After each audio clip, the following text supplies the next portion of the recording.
thousands of years ago, ancient masters discovered something profound. True peace isn't something we achieve through effort, but something we uncover by releasing what prevents its natural emergence. Tonight, we will journey through Buddhist tales that gently remind us of this truth. Before we begin, feel free to share what time it is and where you're listening from. The stories you'll hear tonight aren't complicated teachings or difficult concepts to master. They're quiet doorways into the kind of profound rest your soul has been seeking. Each tale carries the wisdom of teachers who learned that peace doesn't come from solving every problem or controlling every outcome, but from discovering the stillness that's already here, waiting beneath the surface of our searching. Let your shoulders drop now. Feel your body growing heavier with each breath. Trust that the wisdom carried in these stories will continue working long after you've drifted into sleep. Relax. Take a slow, deep breath, and let's begin our journey together. Master Joshin ran a small temple high in the mountains where the air was crisp and clean. He was known throughout the region for his wisdom and gentle ways. The temple itself was simple, with polished wooden floors that gleamed in the morning light and paper windows that looked out at groves of bamboo that whispered in the mountain breeze. Every morning at sunrise, the monks gathered in the main hall for their morning meal. It was a peaceful time, when the only sounds were the soft rustle of robes and the gentle clink of wooden bowls being set in place. They sat on worn meditation cushions arranged around low wooden tables, their movements slow and mindful. The hall was spare and beautiful. Sunlight streamed through the windows in golden beams, illuminating motes of dust that danced in the still air. The scent of incense lingered faintly from the morning prayers, mixing with the aroma of fresh rice and green tea. But there was something unusual that every visitor noticed immediately. Next to Master Joshin's regular place at the head of the room, there was always an extra cushion. It sat there day after day, positioned exactly as if someone important were expected to arrive at any moment. This wasn't just any cushion either. It was identical to the master's own, covered in the same deep blue fabric, placed with the same careful precision. A ceramic bowl was set before it each morning, filled with the same simple rice the monks ate. Polished wooden chopsticks were laid beside the bowl. Even a small clay cup for tea was placed there, steam rising from its surface in the cool mountain air. Yet morning after morning, meal after meal, season after season, the cushion remained empty. No one sat there. The rice grew cold and was quietly removed. The tea was poured fresh each day, only to grow cold again. The chopsticks were never touched. The younger monks whispered about it in the garden as they swept leaves. Some thought it might be reserved for a distinguished teacher who was expected to visit someday. Others believed it was connected to some ancient ceremony they hadn't yet learned about. A few wondered if Master Joshin was beginning to show signs of age, perhaps forgetting to remove an extra place setting. But none dared to ask directly. Master Joshin was known for his patience with questions. He never made students feel foolish for not understanding something. Yet something about the empty cushion felt sacred, surrounded by an invisible boundary that shouldn't be crossed. The silence around it was deeper than the usual quiet of meditation, more profound than the hush that fell during evening prayers.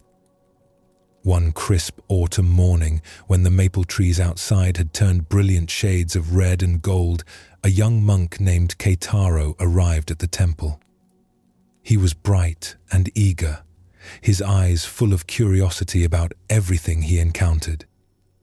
He had come from a large monastery in the valley below, where hundreds of students practiced together and every tradition was explained in careful detail by senior monks. Kitaro noticed the empty cushion immediately during his very first meal. His eyes kept drifting to it throughout that first breakfast. The untouched bowl bothered him. The unused chopsticks seemed to call out for explanation. By his third day, the mystery had begun to consume his thoughts. He found himself staring at the empty place during meals, trying to understand its significance. He watched Master Joshin for any sign of acknowledgement of the unused setting, but the old teacher ate his simple meals with complete equanimity, as if nothing unusual were present. After a full week of growing curiosity, Kitaro could no longer contain himself. The question felt like a stone in his chest that grew heavier each day. One morning after breakfast had ended and the other monks had dispersed to their various duties, he approached Master Joshin with careful steps. The old master was sitting quietly outside the hall on a wooden bench, watching clouds drift past the mountain peaks. His weathered hands rested peacefully in his lap, and his eyes held the deep calm that comes from years of meditation. Kitaro bowed deeply, his forehead nearly touching the ground. "Master," he said with great respect, "please forgive me for asking, but I must know. Why is there always an empty cushion at our table? Why do we set food there each day when no one sits there? The mystery is keeping me awake at night." The old master looked at him with kind eyes that seemed to hold depths Kitaro couldn't fathom. He was quiet for a long moment, and Kitaro could hear the wind moving through the pine trees that surrounded the temple. Finally, Master Joshin gestured to the space beside him on the bench. "Sit with me," he said gently. They sat together in comfortable silence. The morning sun warmed their faces, and somewhere in the distance, a temple bell chimed softly. Kitaro could feel his impatience slowly dissolving in the peaceful atmosphere. Finally, Master Joshin spoke, his voice barely above a whisper. "The cushion is for the part of me I haven't let go of yet." Kitaro's brow furrowed with confusion.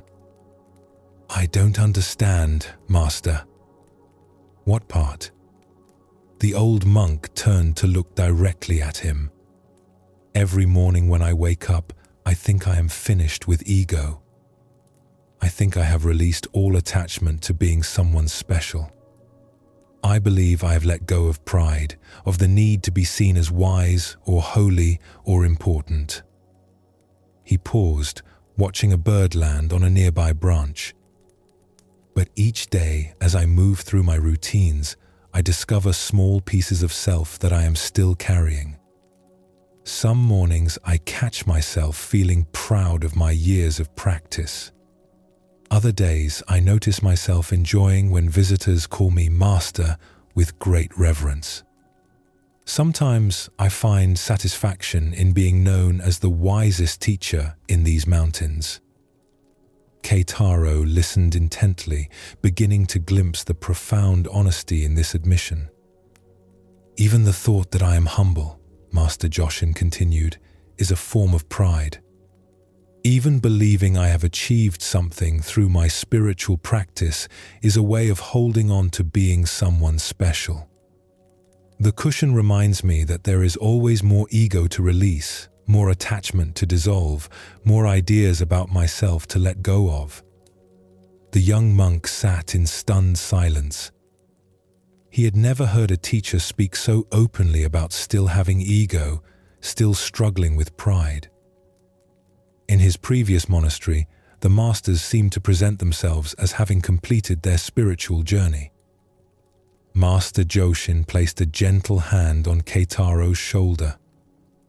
"When I see that empty cushion each morning, I remember that I am still learning. It keeps me honest about the subtle ways I cling to being Master Joshin, instead of simply being what I am beneath all names and titles. But Master, Kitaro said hesitantly, surely after so many years of practice, you must have achieved great wisdom. The old monk chuckled softly. The greatest wisdom I have gained is knowing how much wisdom I still lack. The empty cushion is my daily reminder that the path of letting go never truly ends. There is always something more to release. From that moment forward, Kitaro understood. The cushion wasn't strange or mysterious at all. It was profoundly honest. It was a daily acknowledgement that spiritual practice isn't about reaching some final state of perfection, but about continuously releasing the countless ways we try to be someone important. As the seasons changed and Kitaro settled into life at the mountain temple, he began to see his own invisible cushions. He noticed how he wanted the other monks to think he was intelligent during discussions of Buddhist texts. He observed his pleasure when Master Joshin praised his meditation posture. He caught himself comparing his progress to newer students and feeling superior. Each discovery was humbling, but also liberating. Instead of pretending these ego movements didn't exist, he could acknowledge them honestly, the way Master Joshin acknowledged his own ongoing attachments.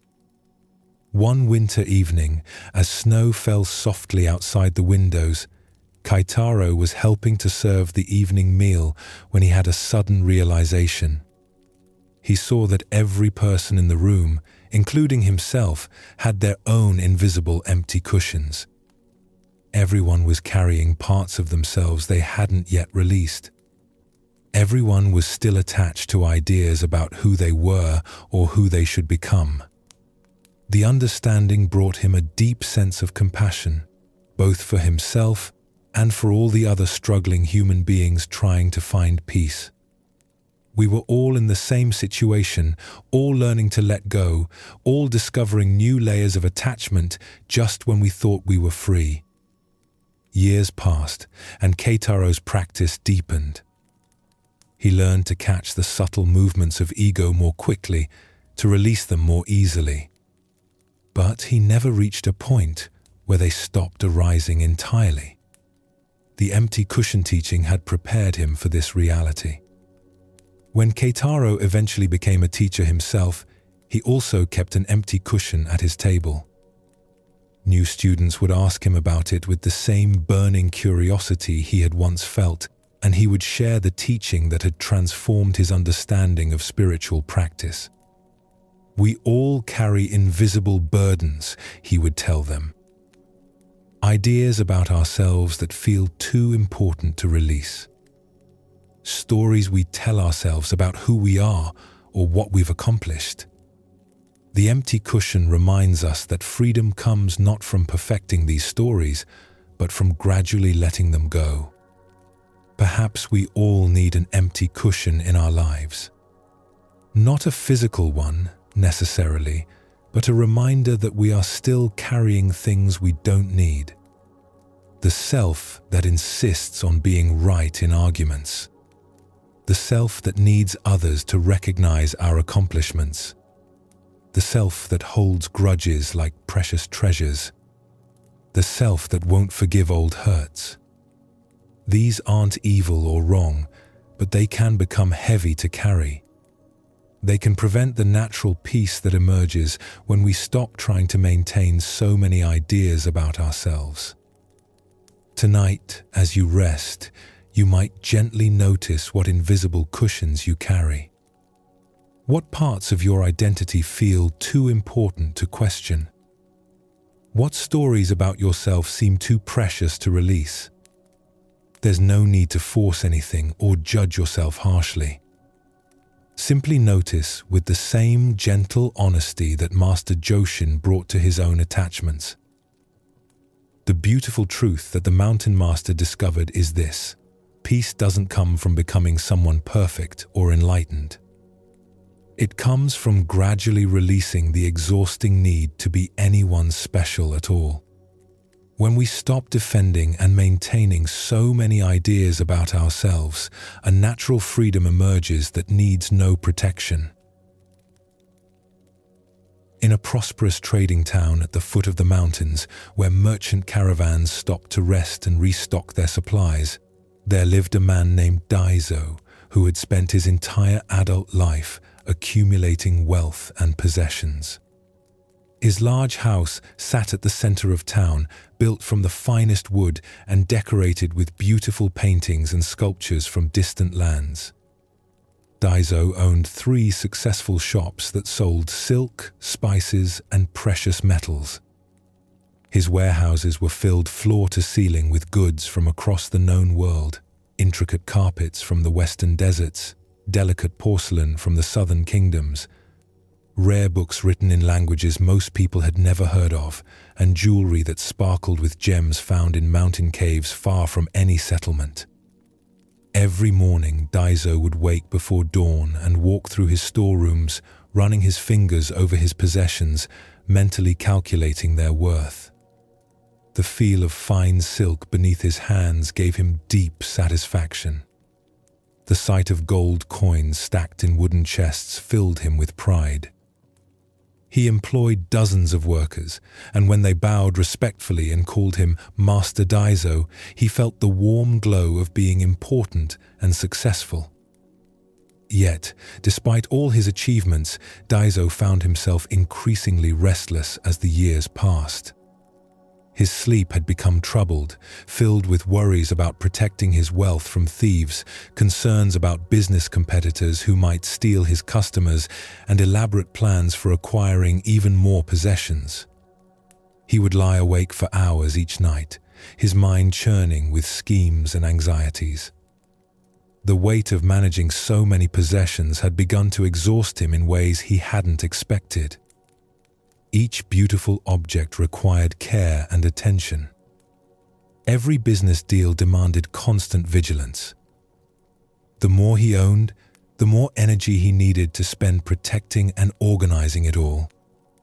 One spring morning, while walking through the town market, Daiso overheard 2 travelers discussing a famous Zen master named Tetsugen, who lived in a simple hut by the river that ran along the edge of town. According to their conversation, this master had found perfect contentment despite owning almost nothing. How can someone with no possessions be truly happy? One traveler asked the other. They say he sleeps like a child every night, came the reply, and wakes each morning with a smile that could light up the darkest room. This conversation planted a seed of curiosity in Daiso's mind. How could someone who owned nothing feel more content than he did with all his wealth?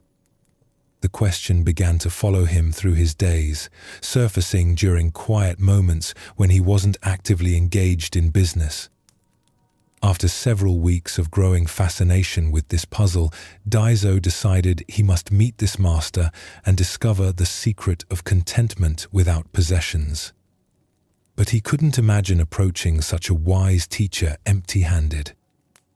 Surely a man of spiritual accomplishment would appreciate fine gifts as tokens of respect. Daiso spent an entire day selecting the most beautiful treasures from his collection. He chose a set of silk scarves so fine they seemed to float like captured clouds. He picked golden ornaments that caught the light and threw dancing reflections across the walls.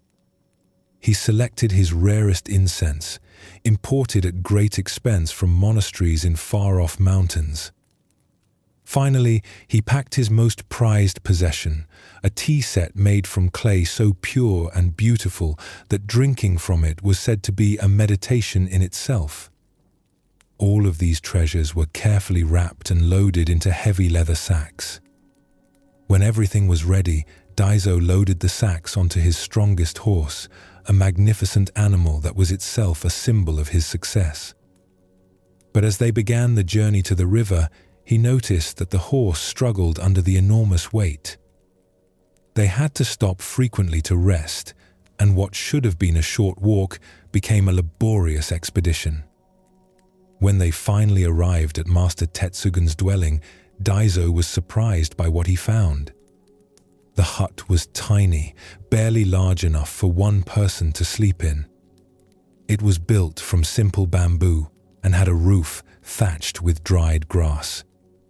There was no decoration of any kind, no sign of wealth or status. Master Tetsugun himself sat peacefully beside the flowing water, wearing a brown robe that had clearly been mended many times. His face was deeply lined with age, but his eyes held a clarity and peace that Daizo had never seen before. When he saw Daizo approaching with his heavily loaded horse, the master smiled with genuine warmth. "Welcome, friend," Tetsugun said, rising slowly from his seated position. "You have traveled far today." "Master," Daizo said, bowing as respectfully as he knew how, "I have brought you gifts to show my deep appreciation for your wisdom, though I know such humble offerings are unworthy of your greatness." He began the laborious process of unloading the heavy sacks from his struggling horse. Each treasure was unwrapped and displayed carefully on a clean cloth spread beside the river. The silk scarves fluttered in the gentle breeze. The golden ornaments caught the afternoon sunlight and seemed to glow with their own inner fire. The rare incense filled the air with exotic fragrances that spoke of distant temples and sacred ceremonies. Master Tetsugun watched this display quietly, his expression neither impressed nor dismissive, simply observing with gentle attention. When the last treasure had been arranged for viewing, he spoke. "These are indeed beautiful objects," he said with sincere appreciation. "Thank you for your generosity. But tell me, how did you feel during the journey here?" Daizo paused, surprised by the question. He had expected the master to comment on the value or beauty of the gifts, not inquire about his travel experience. "It was quite difficult, actually," he admitted. "The sacks were very heavy. My horse could barely carry them all. We had to stop and rest many times along the way. I was worried the whole time that something might fall off and be damaged." Master Tetsugun nodded thoughtfully. "And how do you feel right now, having set everything down?" This question struck Daizo with unexpected force. He suddenly became aware of his body in a way he hadn't been moments before. His shoulders, which had been tense with worry during the entire journey, felt remarkably light. His back, which had ached from bending over the heavy sacks, was now straight and comfortable. The anxiety that had gripped him during the trip had completely disappeared. "I feel relieved," he said with genuine surprise in his voice. "Much lighter than I have in a long time." Master Tetsugun smiled with deep understanding. "You have just learned the most important teaching I could offer you. Possessions are only beautiful when you can set them down." "But Master," Daizo said, gesturing toward the displayed treasures, "don't you want these gifts? They are worth more than most people earn in several lifetimes. Surely they could be useful to you or to others who might benefit from them." "They are indeed valuable and beautiful," the master replied. "But watch carefully."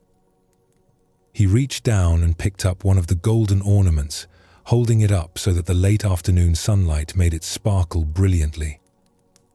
"See how lovely this is?" Daizo nodded, admiring the way the precious metal caught and reflected the light. Then Master Tetsugun gently placed the ornament back on the cloth. "And see how it remains just as lovely? I was able to enjoy its beauty completely without needing to possess it. My appreciation required no ownership." This simple demonstration puzzled Daizo deeply. In his world, enjoying beautiful things was inseparable from owning them. How could you truly appreciate something if it wasn't yours? The master seemed to understand his confusion. He gestured toward the river flowing beside them. "Do you own this water?" "No, of course not." "No one can own a river. Yet can you not see how it sparkles in the sunlight? Can you not hear its gentle music as it flows over the stones? Can you not feel the cool, refreshing breeze it creates? Does your lack of ownership make any of these pleasures less real or less satisfying?" For the first time, Daiso began to glimpse what the master was suggesting. He could indeed enjoy the river's beauty without possessing it. The sight and sound of flowing water brought him genuine pleasure, even though he had no control over it and could not take it home with him.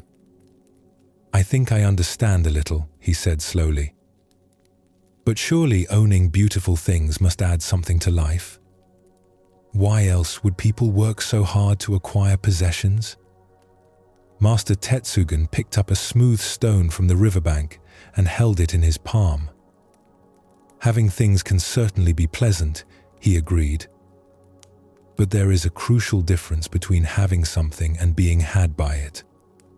When you must carry your possessions everywhere in your mind, constantly worrying about them, protecting them, organizing them, they begin to possess you more than you possess them." He tossed the stone gently into the water, where it disappeared with a small splash. True ownership means being able to let go when the time comes. When holding onto something becomes a burden, the wise person knows how to release it.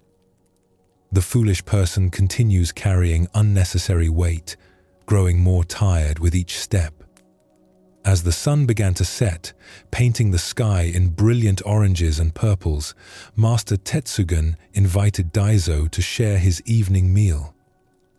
The food was simple: rice, vegetables from a small garden behind the hut, and tea made from leaves the master had gathered himself from wild plants growing along the riverbank. As they ate together beside the flowing water, something remarkable happened to Daiso. He felt a quality of peace and contentment that he hadn't experienced since childhood. The simple food tasted more delicious than the elaborate banquets he regularly hosted. The plain tea was more refreshing than the rare and expensive varieties in his collection. The sound of the river and the sight of the first stars appearing in the darkening sky filled him with a joy that no possession had ever provided. "Master," he said quietly as they finished their meal, "I feel happier sitting here with you tonight than I have felt in my mansion surrounded by all my treasures. How is this possible? Why do you think that might be?" Tetsugen asked gently, neither confirming nor denying Daiso's observation. Daiso considered the question carefully. "I suppose it's because right now I'm not worried about protecting anything. I'm not thinking about what I might lose or what I still need to acquire. I'm not planning or scheming or calculating. I'm simply here, enjoying what's present." The master nodded approvingly. "You have discovered something profound. Peace doesn't come from having more. It comes from needing less. Happiness isn't found in accumulation, but in appreciation of what's already here." They sat in comfortable silence as night fell completely around them. The river continued its eternal song, and somewhere in the distance, an owl called softly to its mate. Daiso felt his mind growing quiet in a way it hadn't in years. When morning came, Daiso made a decision that surprised even himself. He asked Master Tetsugen not to keep the treasures he had brought, but to use them to help people in need. The silk scarves could warm those who had no proper clothing. The golden ornaments could be traded for food for hungry families. The precious tea set could be used to serve simple meals to travelers who had no place to rest. But these treasures represent years of work, Master Tetsugen observed. Are you certain you want to give them away? Daiso looked at the carefully arranged gifts, then at his horse, no longer burdened by their weight. He thought of the journey here, how heavy and difficult it had been, and how light and free he felt now. I'm more certain of this than I have been of anything in a long time, he replied. These treasures have taught me their greatest lesson by helping me understand what I don't need to carry. He loaded his empty sacks onto his horse and prepared to return home. The animal moved with an energy and grace that had been impossible the day before. The journey that had been such a struggle became a pleasant ride through beautiful countryside that Daiso actually noticed for the first time in years. When he arrived back in town, something fundamental had shifted in his relationship with his possessions. He still conducted his business and took care of his responsibilities, but the desperate need to accumulate more had disappeared. He began giving away items from his storerooms to people who needed them more than he did. His neighbors noticed the change immediately. Where once Daiso had seemed driven and anxious, always rushing from one deal to the next, now he appeared calm and present. He would take time to speak with his workers about their families instead of focusing only on productivity. He would pause to appreciate the beauty of goods in his shops instead of seeing them only as sources of profit. When people asked what had happened to transform him so dramatically, Daiso would tell them about his encounter with Master Tetsugen and the day he learned to set down his heavy sacks. I discovered that true wealth isn't having everything you want, he would say. It's wanting nothing more than what you have. The heaviest burdens we carry are often the ones we choose to pick up. Word of Daiso's transformation spread throughout the region, and people began coming to him for advice about finding happiness and contentment.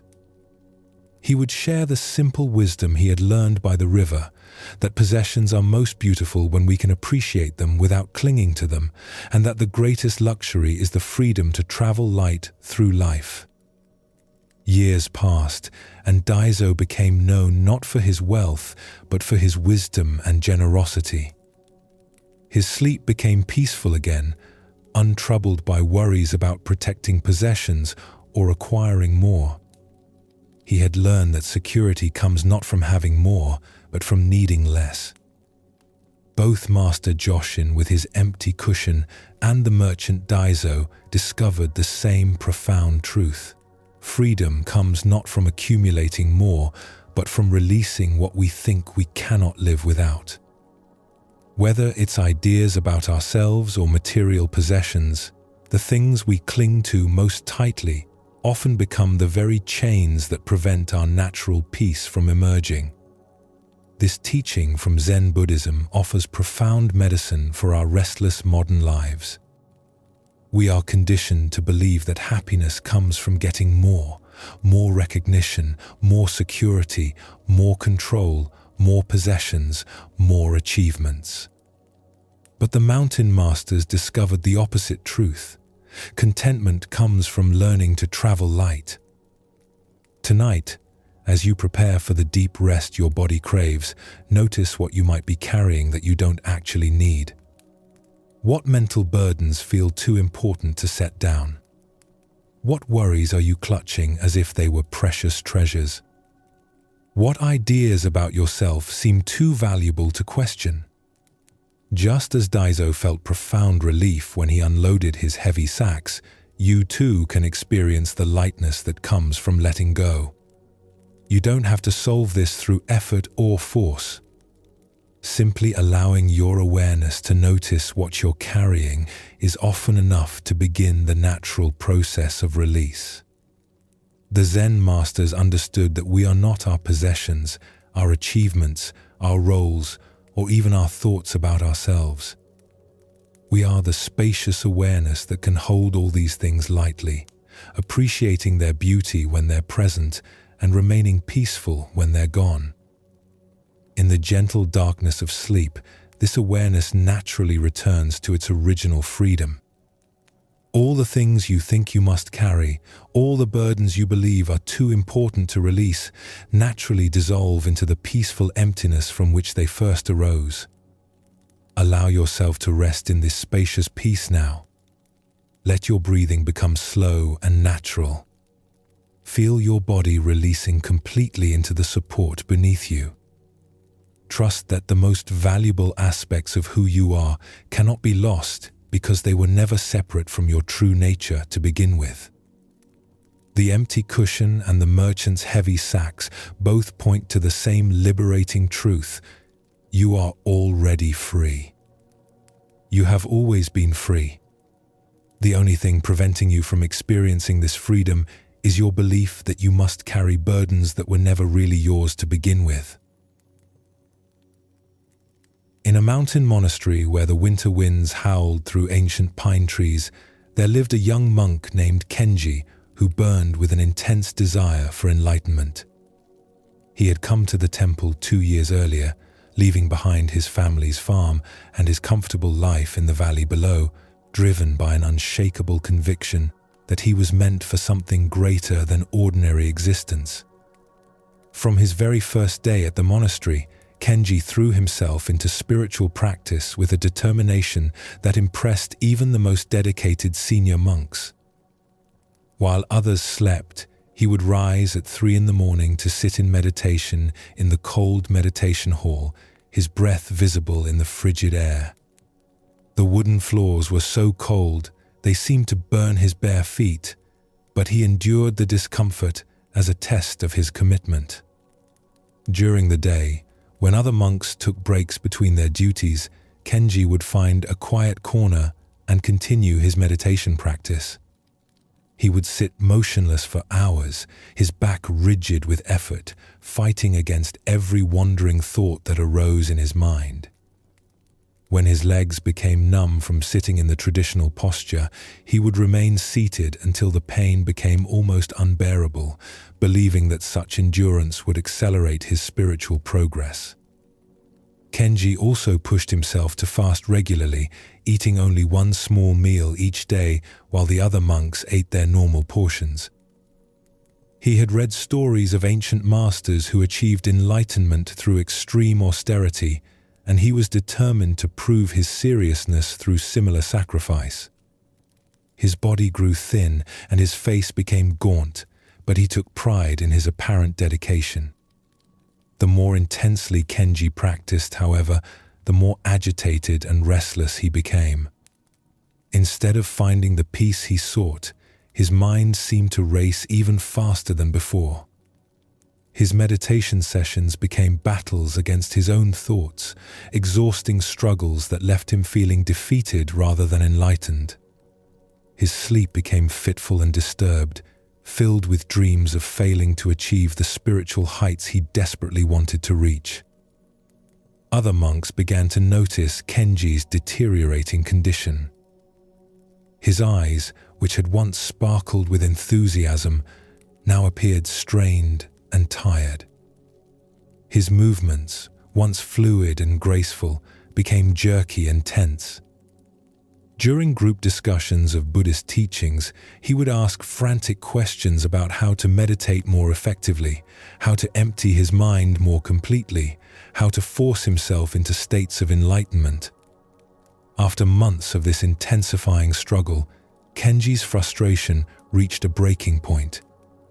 One evening, after a particularly difficult meditation session, he approached Master Endo, the elderly abbot who was renowned throughout the region for his gentle wisdom and profound understanding. Master Endo was sitting quietly in his simple quarters, sipping tea and watching the evening light fade behind the mountains. His presence radiated the very peace that Kenji had been desperately trying to achieve through his intense efforts. "Master," Kenji said, his voice tight with desperation, "I have been practicing harder than anyone in this monastery for almost 2 years. I meditate longer, fast more often, and push myself beyond what I thought possible. Yet I feel further from enlightenment than when I arrived. What am I doing wrong? How can I try harder? What more can I sacrifice? Master Endo looked at the young monk with eyes full of compassion. He could see the suffering that Kenji's intense efforts had created, the way his desperate seeking had become a barrier to the very peace he wanted to find. "Come with me," the master said simply, setting down his teacup and rising slowly from his cushion. Master Endo led Kenji outside into the monastery courtyard, where the cold night air bit at their faces and their breath formed small clouds in the darkness.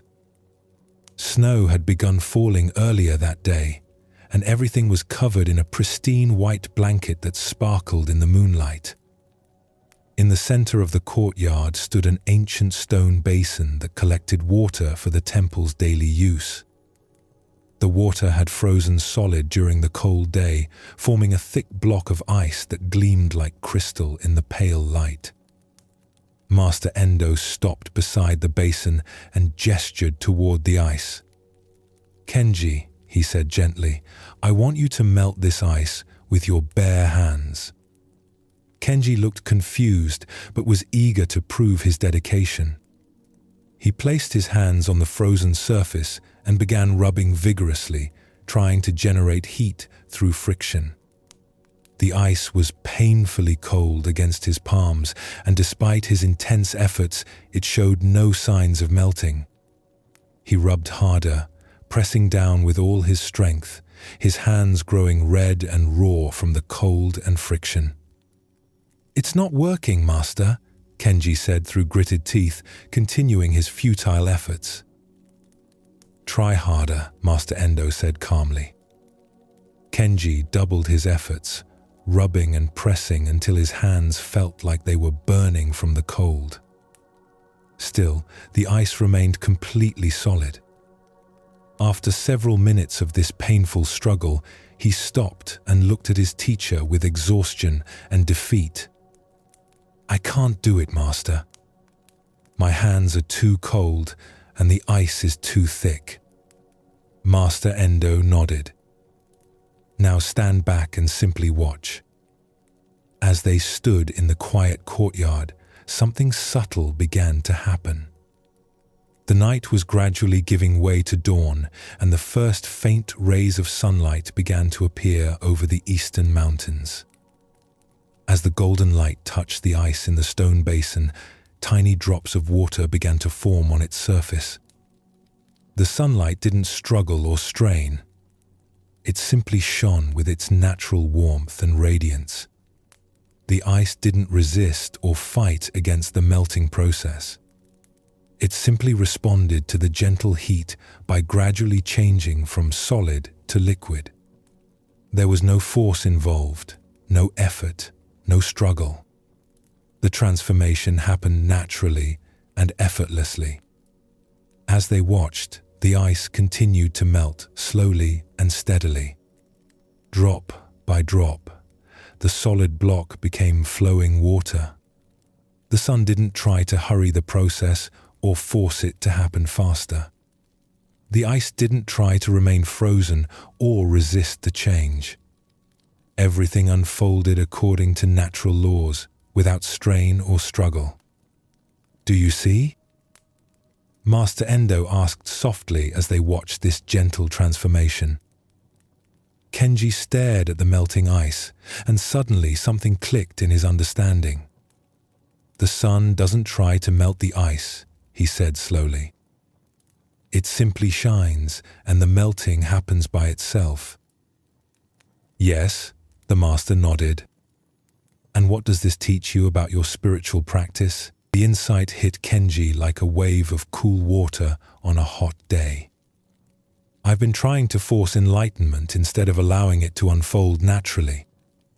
All my effort and struggle have been preventing the very thing I want to achieve."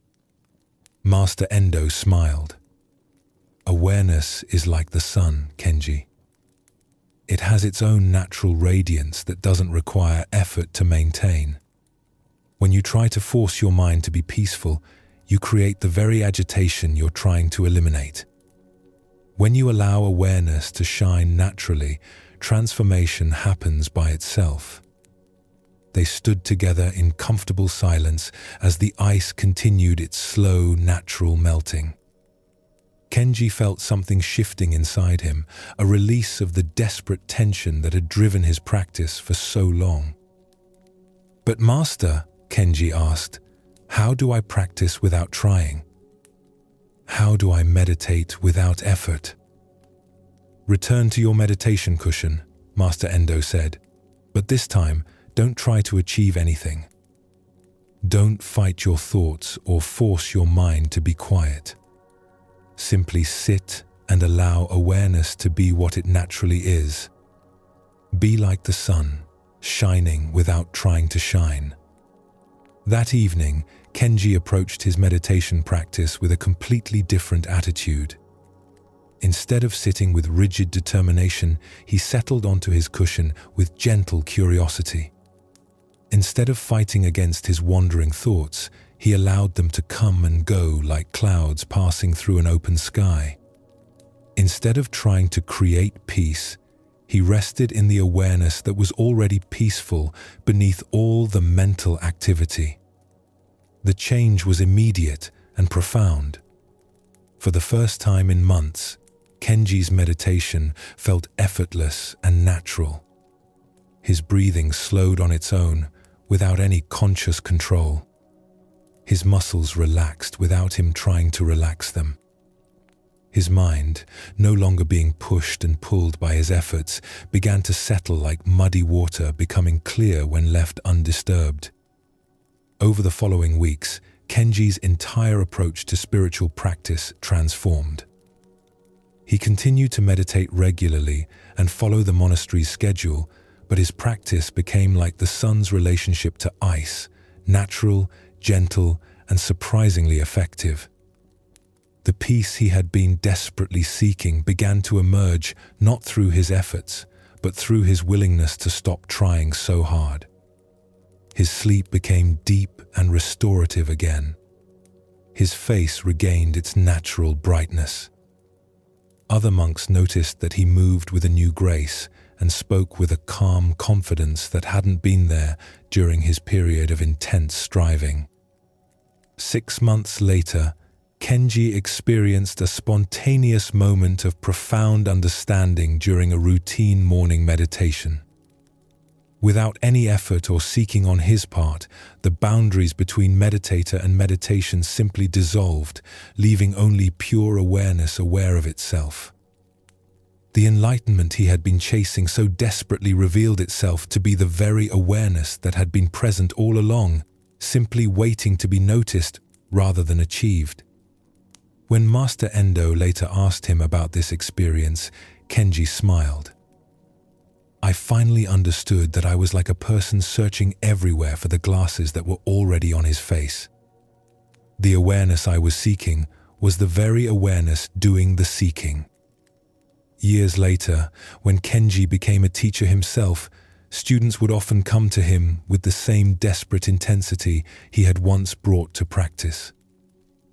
He would tell them about the morning he learned to stop trying to melt ice with his bare hands. "Spiritual awakening," he would say, "is not something you achieve through effort. It's something you allow by getting out of your own way. Be like the Sunday. Don't try to be radiant.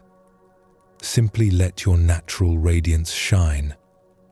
This teaching from the mountain monastery reveals one of Zen Buddhism's most practical insights. Effort and allowing are not the same thing. Kenji's mistake was believing that spiritual growth required force and struggle, when in fact it requires the opposite, a gentle allowing that trusts the natural intelligence of awareness itself. Many of us approach not just spiritual practice but all areas of life with Kenji's initial attitude. We try to force ourselves to be happy, struggle to make relationships work, or exhaust ourselves attempting to control outcomes that are beyond our influence. But the masters discovered that the most profound transformations happen not through force, but through a kind of graceful allowing. This doesn't mean becoming passive or giving up on goals and aspirations. The sun is incredibly active in its shining, but it doesn't strain or struggle to produce light.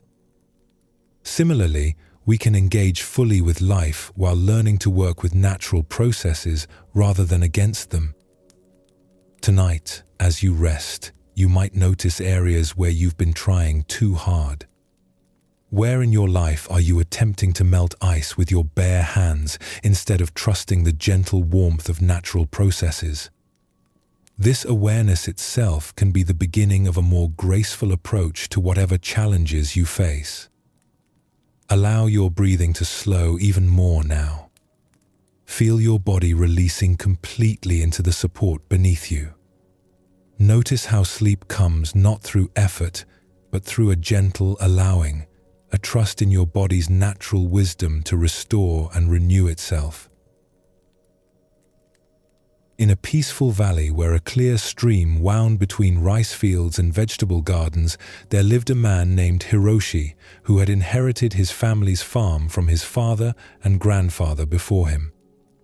The land was fertile and well tended, with rich black soil that could grow almost anything when properly cared for.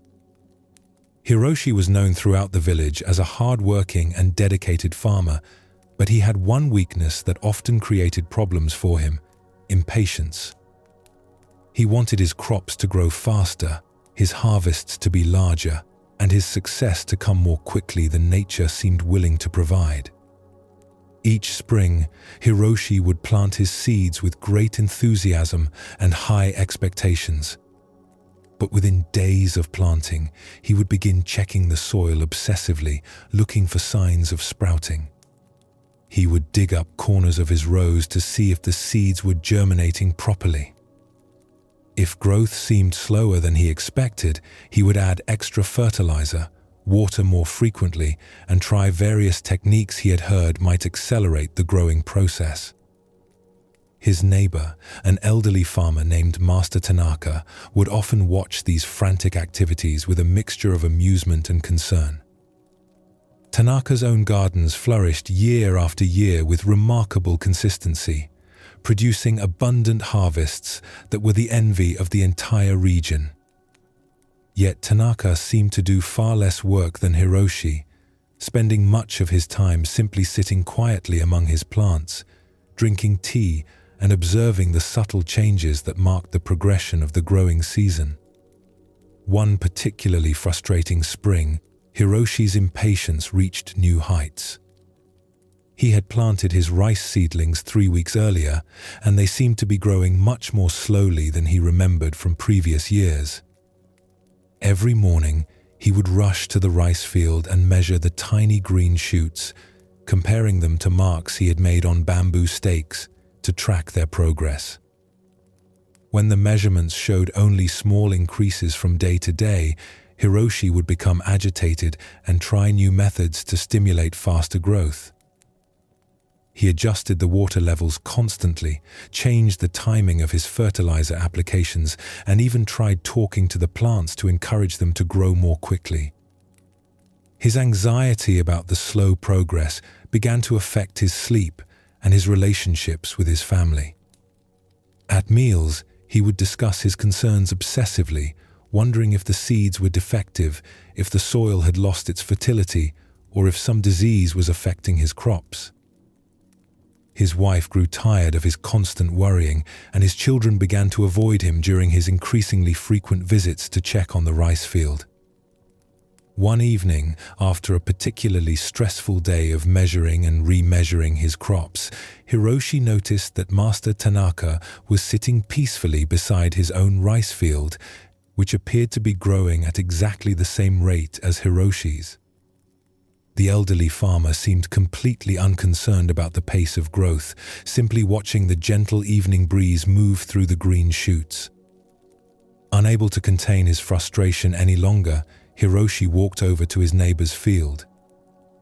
"Master Tanaka," he said with barely controlled agitation, "don't you worry about how slowly the rice is growing this year? My plants seem to be taking much longer than usual to reach their proper height." Master Tanaka looked up at Hiroshi with eyes that held a calm patience that comes from decades of working with natural cycles. "How tall are your rice plants today?" he asked. "Only 6 inches," Hiroshi replied immediately, having just finished his evening measurements. "They should be at least 8 inches by now, maybe 9. "And how tall were they yesterday?" 5 3/4 inches. "So they grew 1/4 inch in a single day?" "Yes, but that's too slow," Hiroshi said with exasperation. Master Tanaka smiled gently. "Come with me," he said, rising slowly from his seated position. He led Hiroshi to a section of his garden where mature bamboo grew in tall, graceful groves. The bamboo shoots were enormous, some reaching heights of 20 feet or more, their leaves rustling softly in the evening breeze. "Do you know how bamboo grows?" Master Tanaka asked. "Of course. It grows very quickly. Bamboo is famous for how fast it shoots up." "That's true," the old farmer agreed. "Bamboo can grow 3 feet in a single day once it begins its rapid growth phase. But do you know what happens before that dramatic growth?" Hiroshi shook his head, wondering what this had to do with his rice problem. "For the first 4 or 5 years after bamboo is planted," Master Tanaka explained, "it barely grows at all above ground. Maybe a few inches in an entire year. A farmer who didn't understand bamboo might think the plants were defective or dying. He might dig them up to check the roots, add more fertilizer, or try to force faster growth." He gestured toward the towering bamboo around them. "But during those slow years, the bamboo is developing an extensive root system underground. It's building the foundation that will support its eventual rapid growth. When the roots are strong enough, the bamboo shoots up with incredible speed.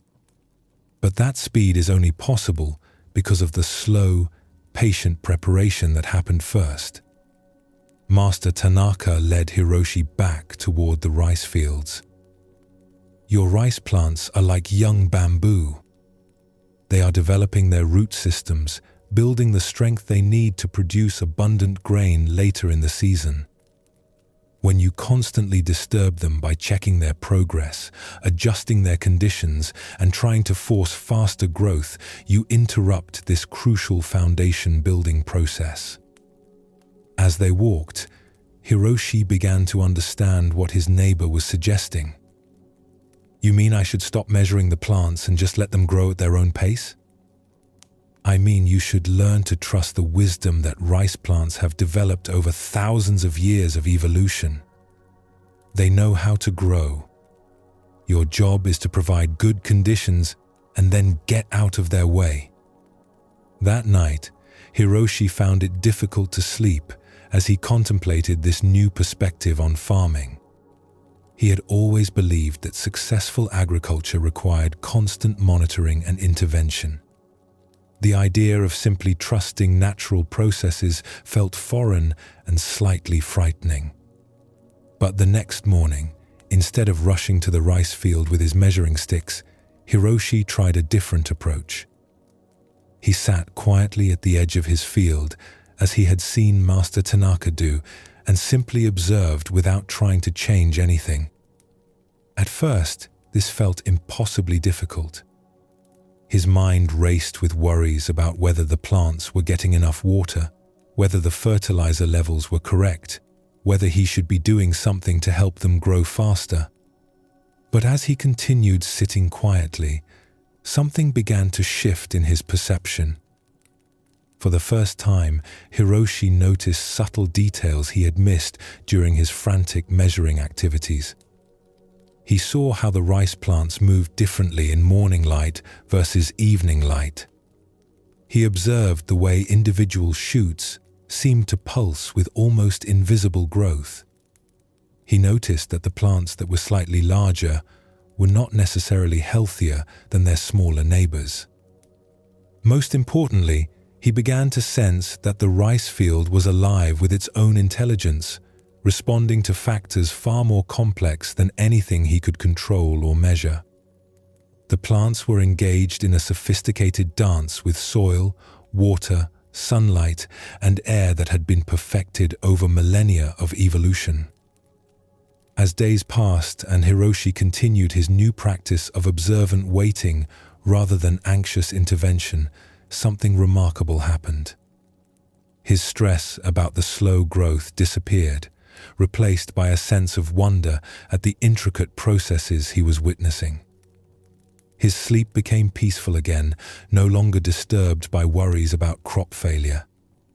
3 weeks later, Hiroshi noticed that his rice plants had begun growing noticeably faster. But more importantly, he realized that they had been growing perfectly all along. His measuring and comparing had created the illusion of inadequate progress, when in fact the plants had been following their natural timeline exactly as they should. By harvest time, Hiroshi's rice crop was the best he had ever produced.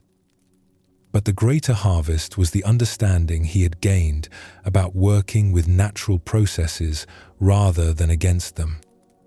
He had learned that successful farming required not just hard work, but also patience, observation, and trust in the wisdom of living systems. The following spring, when new farmers would come to him asking for advice about accelerating crop growth, Hiroshi would share Master Tanaka's teaching about bamboo and rice. "Plants know how to grow," he would tell them. "Our job is to provide good conditions and then get out of the way. The farmer who tries to force faster growth often gets slower results than the farmer who learns to wait with wisdom."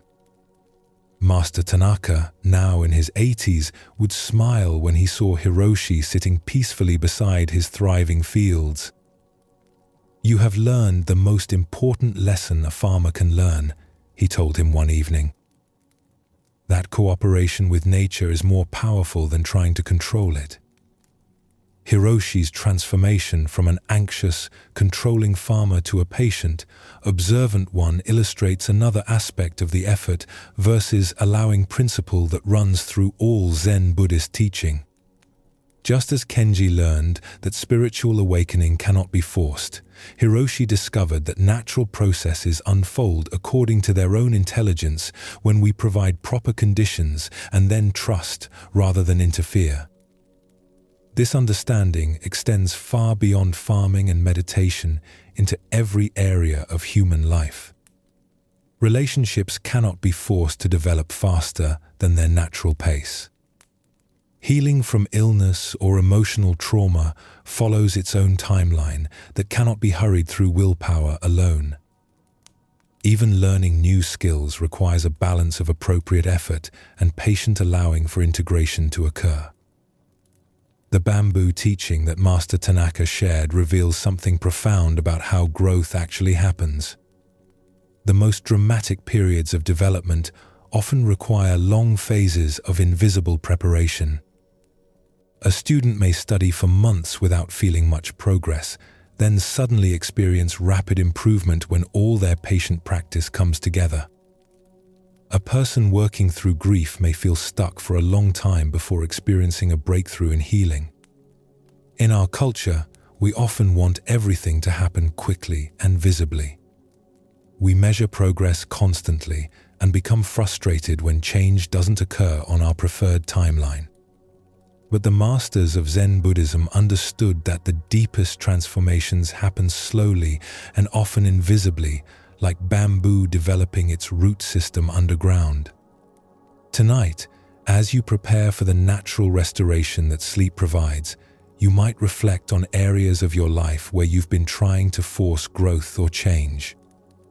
Where have you been measuring progress too frequently, becoming frustrated with natural timing, or interfering with processes that would unfold more gracefully if left alone? This doesn't mean becoming passive or avoiding appropriate action. Hiroshi continued to water his crops and maintain his fields. but he learned the difference between helpful cultivation and anxious interference. He discovered that trust in natural processes often produces better results than constant control and manipulation.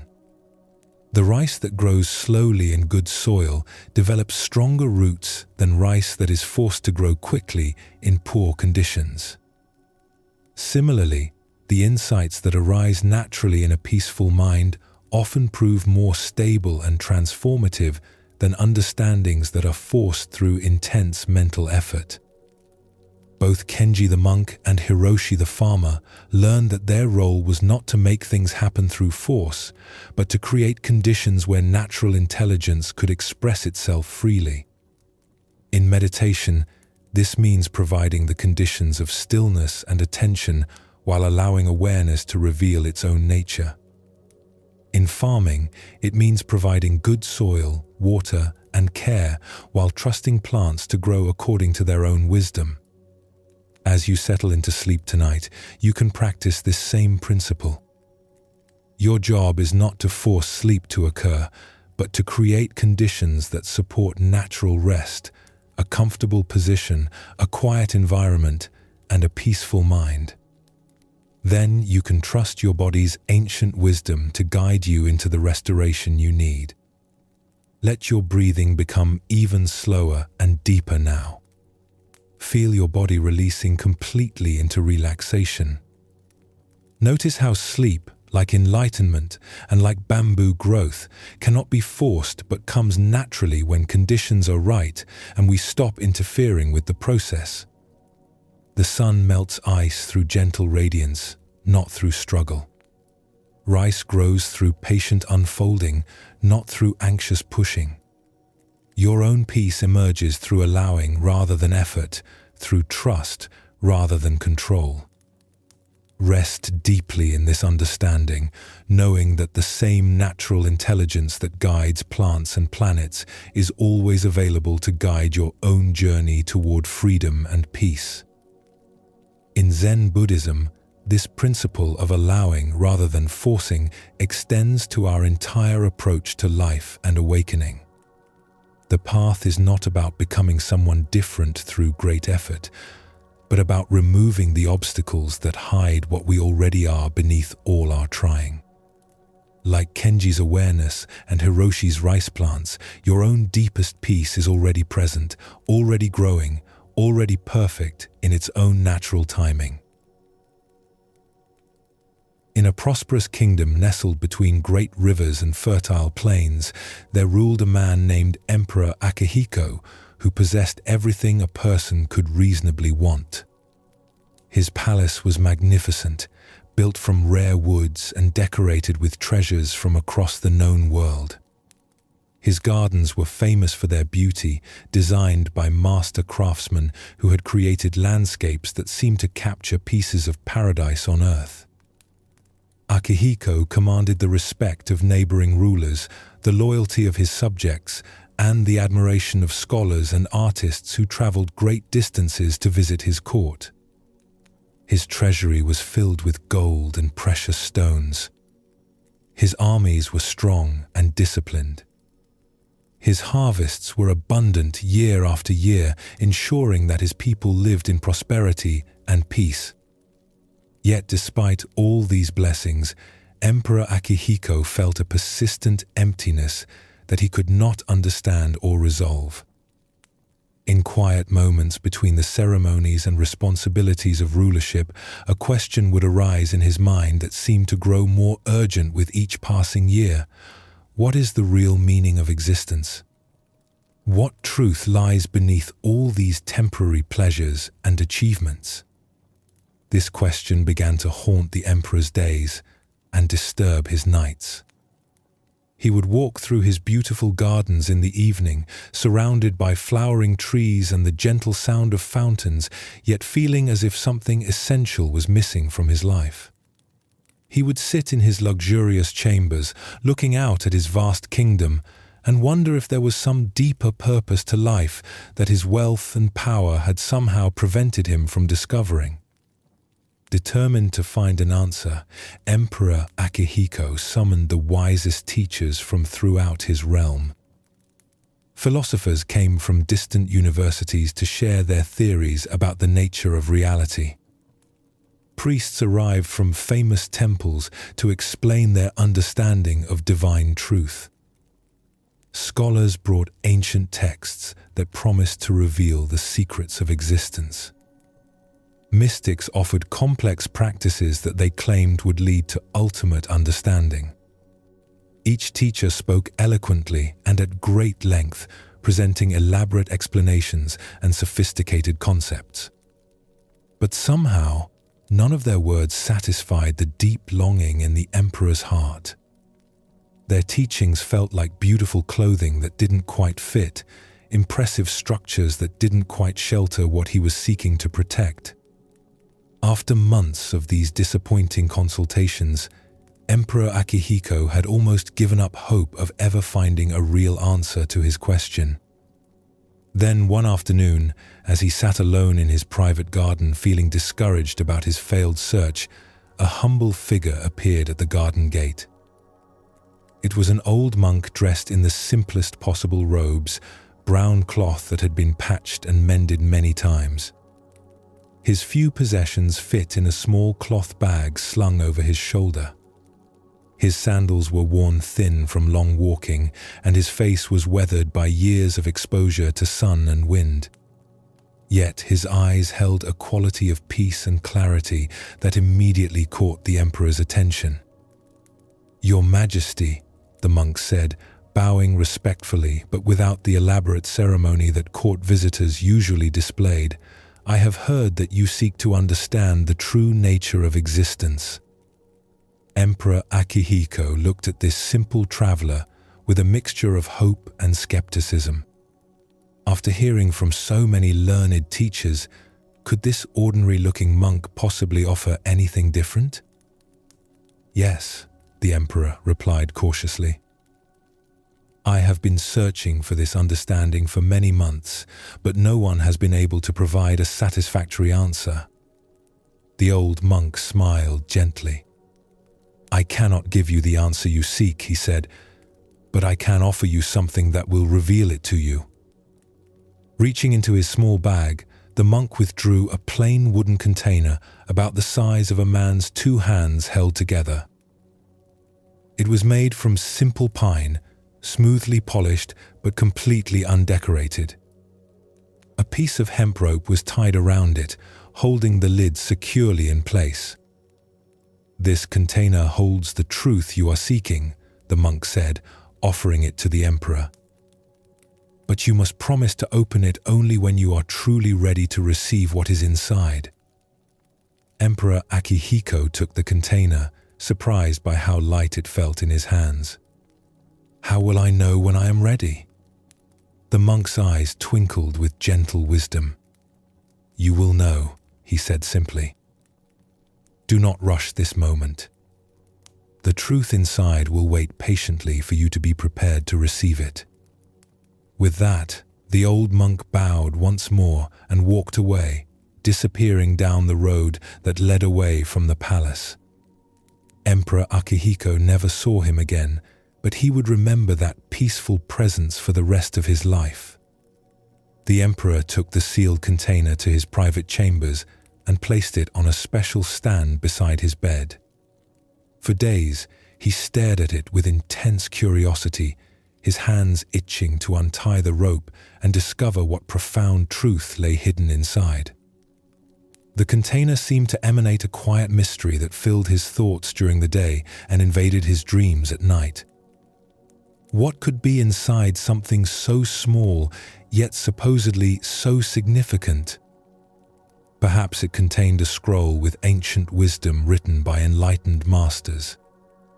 Maybe it held a sacred object that would instantly transform his understanding. It might contain some rare substance that would open his mind to higher truths. But something in the monk's voice held him back from opening it immediately.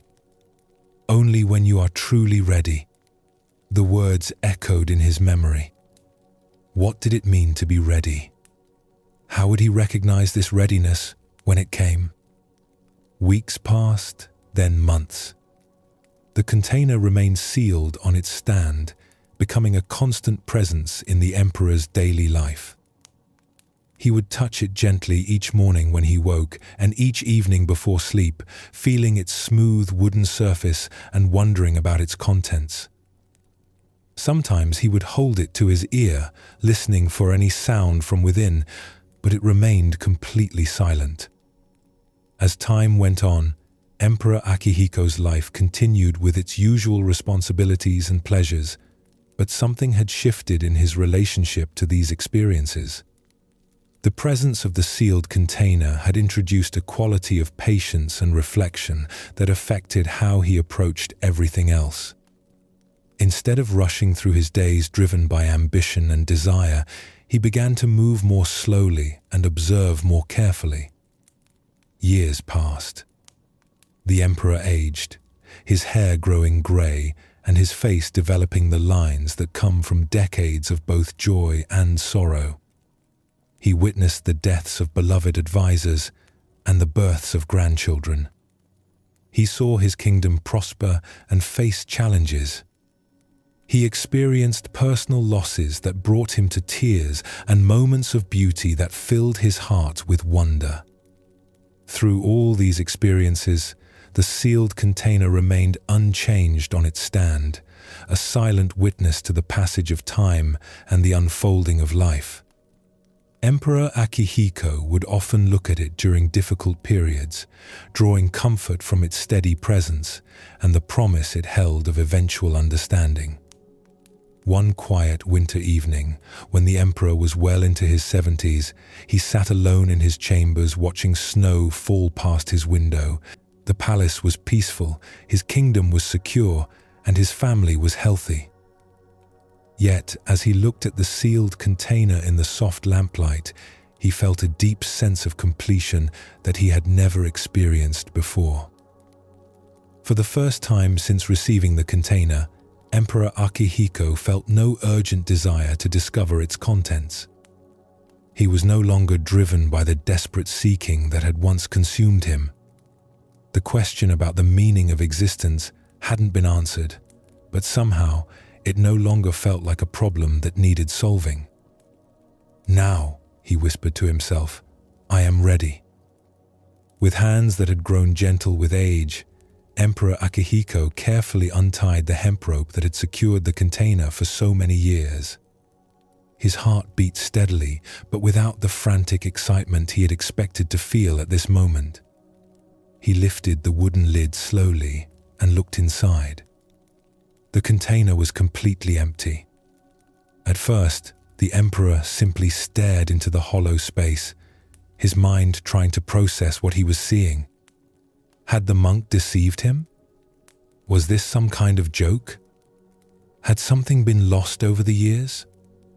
But as he continued looking into the empty container, something extraordinary began to happen. Instead of feeling disappointed or angry, Emperor Akihiko began to laugh. Not with bitterness or frustration, but with a joy so deep and pure that it seemed to come from the very core of his being. In that moment of seeing nothing, he understood everything. The truth he had been seeking was not something that could be contained in any object, no matter how precious or sacred. It was not hidden in texts or teachings or practices. It had been present in every moment of his searching, in every experience of his life, in every breath he had taken while wondering about the meaning of existence. The emptiness in the container was not the absence of truth, but the presence of something too vast and immediate to be captured or stored. The very awareness that could recognize emptiness, the consciousness that could feel disappointment or joy, the life force that had sustained his questioning for all these years, this was the truth he had been seeking. In seeking truth, I found nothing, he said aloud to the quiet room. And in finding nothing, I discovered everything. The emperor understood now why the monk had insisted he wait until he was ready. Earlier in his life, he would have seen only emptiness and felt cheated. But the years of patient waiting, of living fully while holding the question lightly, had prepared him to recognize what the emptiness actually revealed. From that night forward, Emperor Akihiko's relationship to life transformed completely. He continued to fulfill his duties as a ruler, but without the desperate need to find something beyond ordinary experience to make his life meaningful. He found profound satisfaction in simple moments: the taste of tea, conversations with friends, the sight of birds flying across the sky. When visitors came seeking wisdom, as they often did in his later years, Emperor Akihiko would sometimes show them the empty container. Most would look puzzled or disappointed, but occasionally someone would begin to laugh with the same recognition he had experienced. Those were the visitors who left his palace with their seeking transformed into simple appreciation for what had always been present. The emperor lived for many more years, and his reign was remembered as a time of unusual peace and prosperity. But those who knew him best said that his greatest achievement was not anything he accomplished as a ruler, but the quality of presence he had developed through learning to find everything in nothing. When Emperor Akihiko eventually died, peacefully in his sleep at a very advanced age, the empty container was found on the stand beside his bed, still open, still revealing its profound secret to anyone who had eyes to see it. His final written words, discovered in his personal journal, were, "The treasure I spent decades seeking was the very seeking itself. The peace I longed for was always here, waiting beneath my longing." This ancient story reveals one of Zen Buddhism's most transformative insights. What we seek is not hidden in some distant place or future moment, but present right here in our immediate experience. The emperor's years of patient waiting weren't preparation for finding truth, they were the truth itself, gradually recognized.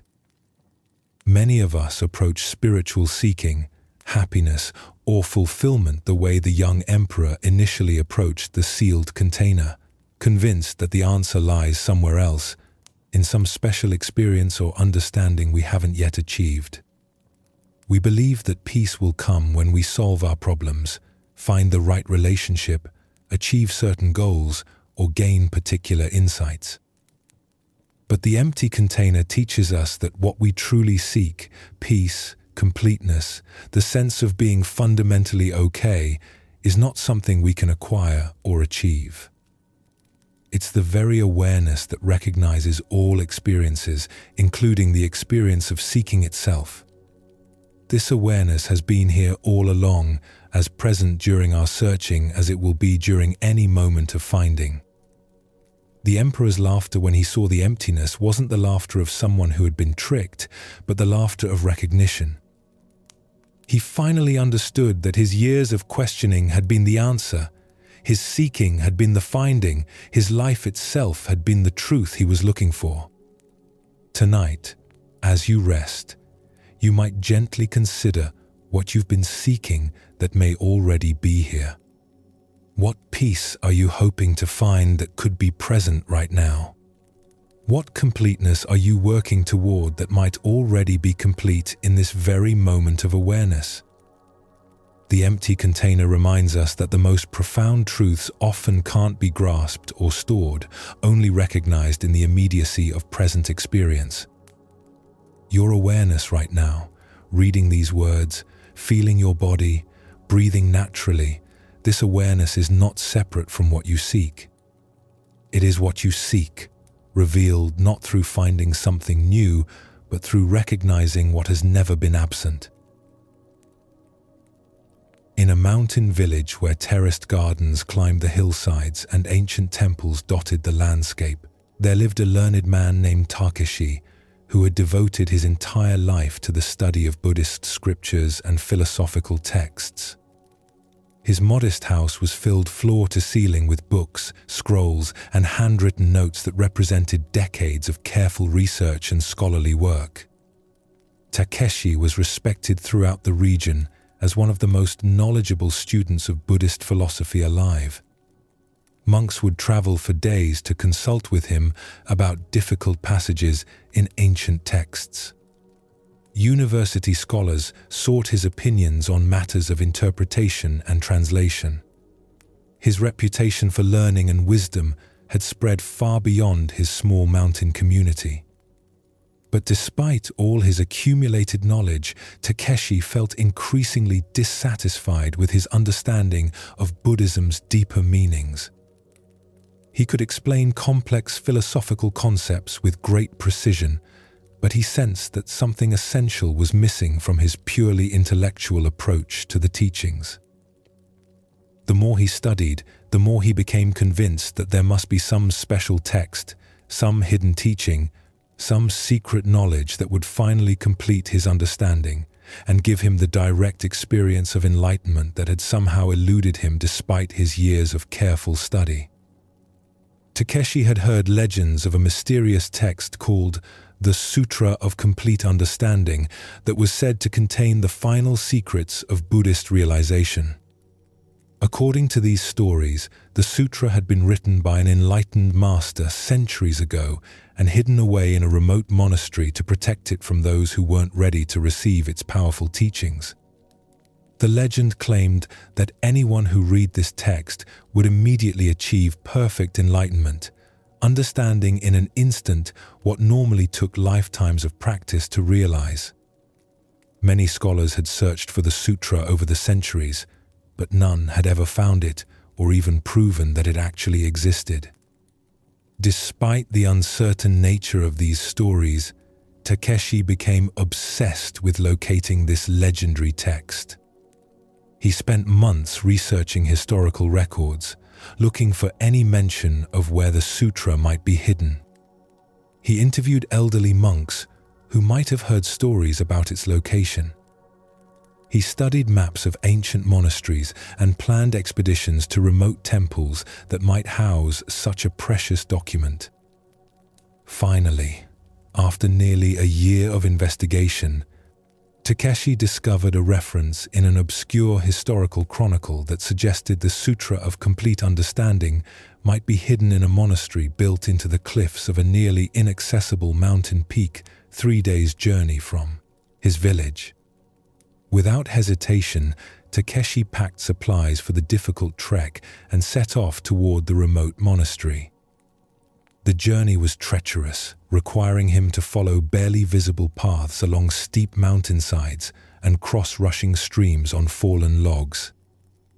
His scholar's hands, soft from years of handling books rather than tools, became blistered and raw from gripping rocks and climbing ropes.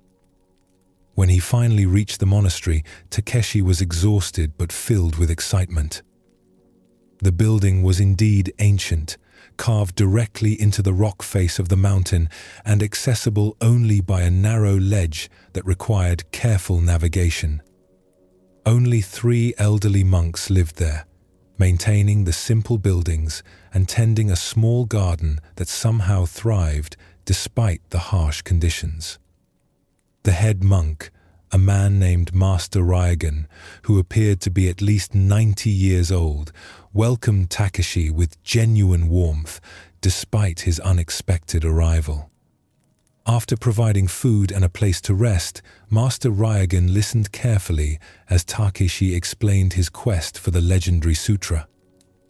"Ah," the old monk said with a gentle smile, "you seek the Sutra of Complete Understanding." "Yes, we do indeed have such a text here. It has been in our care for many generations." Takeshi's heart raced with excitement. After all his searching, all his difficult travel, he had actually found the legendary document that would complete his spiritual education. However, Master Rioan continued, there are conditions for reading this sutra. It is not given lightly to anyone who asks. You must spend at least 1 month here in our community, participating in our daily practices and demonstrating your readiness to receive such profound teachings. Though eager to read the text immediately, Takeshi agreed to these terms. He had already invested so much time and effort in his quest that another month seemed reasonable if it meant finally achieving the complete understanding he had sought for so long. The daily routine at the mountain monastery was unlike anything Takeshi had experienced in his scholarly life. Each day began before dawn with sitting meditation in a small cave behind the main buildings. This was followed by simple work, tending the garden, maintaining the buildings, preparing meals, and copying texts for preservation. The work was humble and repetitive, very different from the intellectual stimulation of Takashi's research. At first, he found it frustrating to spend his time on such mundane activities when the ultimate teaching was waiting just beyond his reach. His mind constantly wandered to thoughts of the precious sutra and what revelations it might contain. But as weeks passed, something unexpected began to happen. The simple rhythm of daily life at the monastery started to have a calming effect on Takeshi's restless mind. The hours of silent meditation gradually quieted the constant stream of thoughts and analysis that had dominated his consciousness for years. The physical work connected him to his body in a way that scholarly study never had. Most surprisingly, Takeshi found himself experiencing moments of profound peace and clarity that had nothing to do with reading or understanding anything.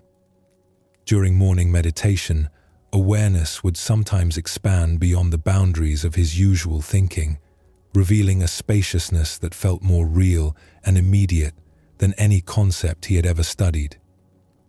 One evening near the end of his month-long stay, as Takeshi sat outside the monastery watching the sun set behind distant peaks, he realized that something fundamental had shifted in his relationship to seeking and finding. The desperate hunger for more knowledge that had driven his quest for the legendary sutra had been replaced by a simple appreciation for the completeness of each moment. That night, Master Ryoan approached him with a knowing smile. "Tomorrow you will have been with us for exactly 1 month," the old monk said. "Are you ready to receive the Sutra of Complete Understanding?" "Yes, Master," Takeshi replied, though he noticed that his earlier excitement had been replaced by a curious sense of calm anticipation. The next morning, Master Ryoan led Takeshi to a special room deep within the monastery that served as a library and meditation hall. Ancient texts lined the walls, and the air was filled with the faint fragrance of incense that had been burned there for countless years. In the center of the room, on a simple wooden stand, sat an ornate box made from precious wood and decorated with intricate carvings.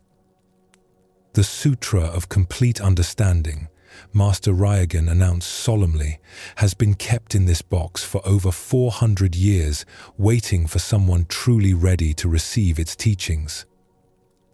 With great ceremony, the old monk opened the beautiful box and withdrew what appeared to be a scroll wrapped in the finest silk. He placed it carefully on a reading stand and gestured for Takeshi to approach. "You may now read the ultimate teaching," Master Ryoan said with deep respect. With hands that trembled slightly from anticipation, Takeshi unwrapped the silk covering and unrolled the ancient scroll. The paper was indeed very old, yellowed with age and delicate to the touch. But as he looked at the surface where the profound teachings should have been written, Takeshi saw that the scroll was completely blank. There was no text whatsoever. No words of wisdom, no secret teachings, no hidden knowledge. The legendary Sutra of Complete Understanding contained nothing but empty space. For a moment, Takeshi stared at the blank scroll in confusion. Had the writing faded over the centuries? Was this some kind of mistake? Had Master Ryoan given him the wrong document? But as he continued looking at the empty space where he had expected to find ultimate truth, something remarkable occurred. Instead of disappointment or anger, Takeshi began to laugh with the same deep recognition that Emperor Akihiko had experienced when he found his container empty. In that moment of seeing nothing written on the scroll, everything became clear. The complete understanding he had been seeking was not something that could be written down or transmitted through words. It was the very awareness that could recognize the blankness of the scroll, the consciousness that could feel disappointment and then transcend it, the life that had sustained his seeking all along. All his years of studying texts had been valuable, but they had never been the goal itself. The goal was the understanding that was present right here, right now, in the simple act of being aware. This understanding didn't need to be written down because it was already complete in every moment of conscious experience. The month you spent with us, Master Ryoan said gently, was the real sutra. The peace you discovered in meditation, the contentment you found in simple work, the clarity that emerged from quieting your restless mind, this was the teaching the blank scroll was waiting to reveal to you. Takeshi understood now why the monastery required seekers to spend time in practice before viewing the legendary text. Without the preparation of actually living a contemplative life, he would have seen only emptiness and felt cheated. But the month of simple practice had prepared him to recognize what the emptiness actually pointed toward. "Master," Takeshi said with deep gratitude, "I came here seeking a teaching that would complete my understanding, but I discovered that my understanding was already complete. I was looking for something to add to my knowledge, but what I needed was to subtract the seeking itself." Master Ryoan nodded with approval. "You have read the Sutra of Complete Understanding correctly. It has taught you what no written words could ever convey." When Takeshi returned to his village, his approach to Buddhist study was completely transformed. He continued reading and teaching, but no longer with the desperate hunger for some final revelation. He understood now that the deepest teachings were transmitted not through information, but through direct experience of what the information pointed toward. Students noticed the change in him immediately.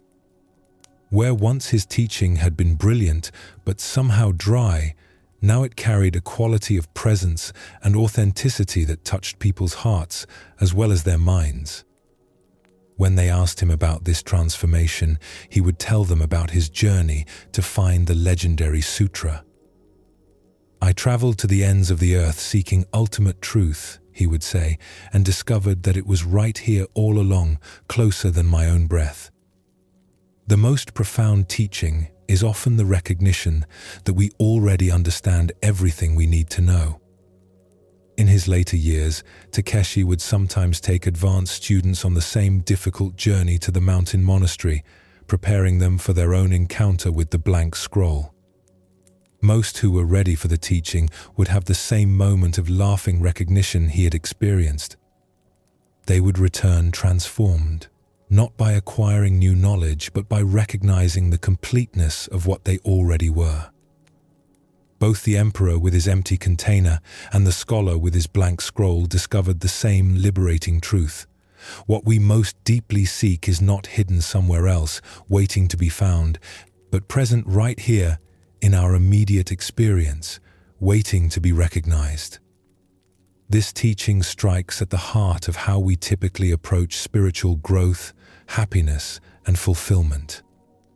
We tend to believe that peace lies somewhere in the future, after we've solved our problems, achieved our goals, or gained particular insights. We search for the missing piece that will complete our understanding, or the special experience that will finally satisfy our longing. But Zen Buddhism suggests that this very searching often prevents us from recognizing what we already have.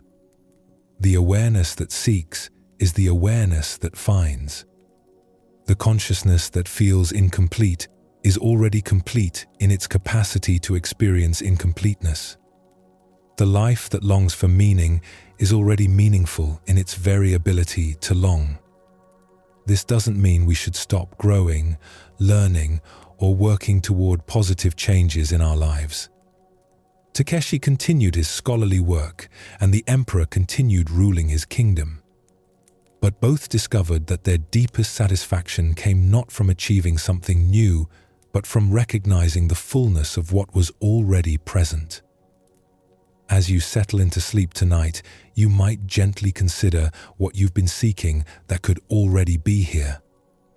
What peace are you hoping to find in the future that might be available right now? What understanding are you working toward that could be present in this very moment of awareness?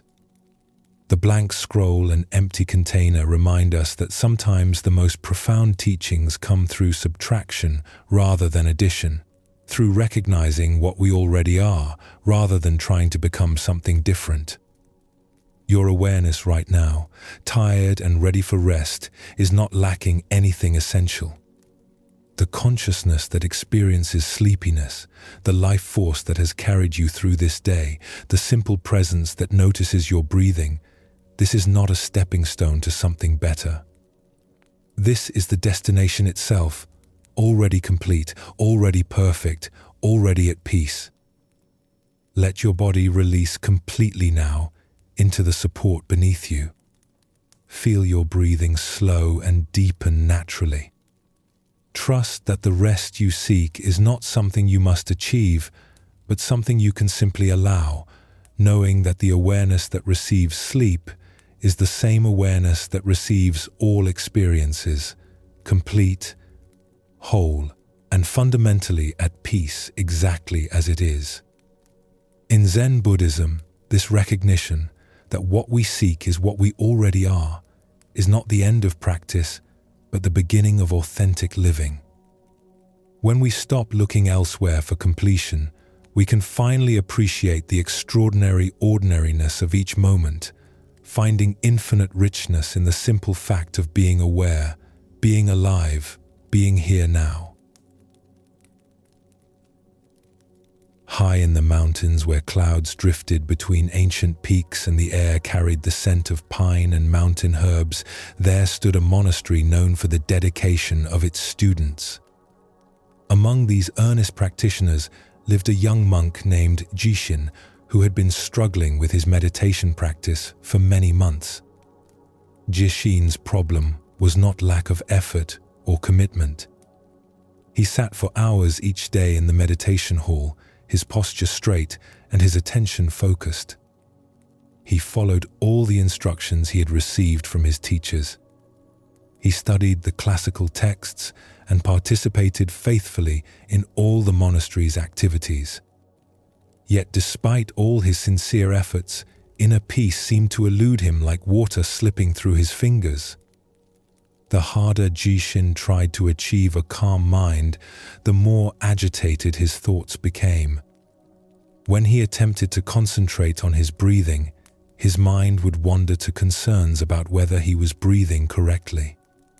When he tried to empty his awareness of all thoughts, more thoughts would arise to fill the space. When he worked to maintain perfect posture, his body would become tense and uncomfortable. Most frustrating of all, Joshin would have brief moments during meditation when his mind would become naturally quiet and peaceful. But as soon as he noticed these states and tried to hold on to them, they would immediately disappear. The more desperately he reached for these experiences of calm, the more quickly they seemed to slip away.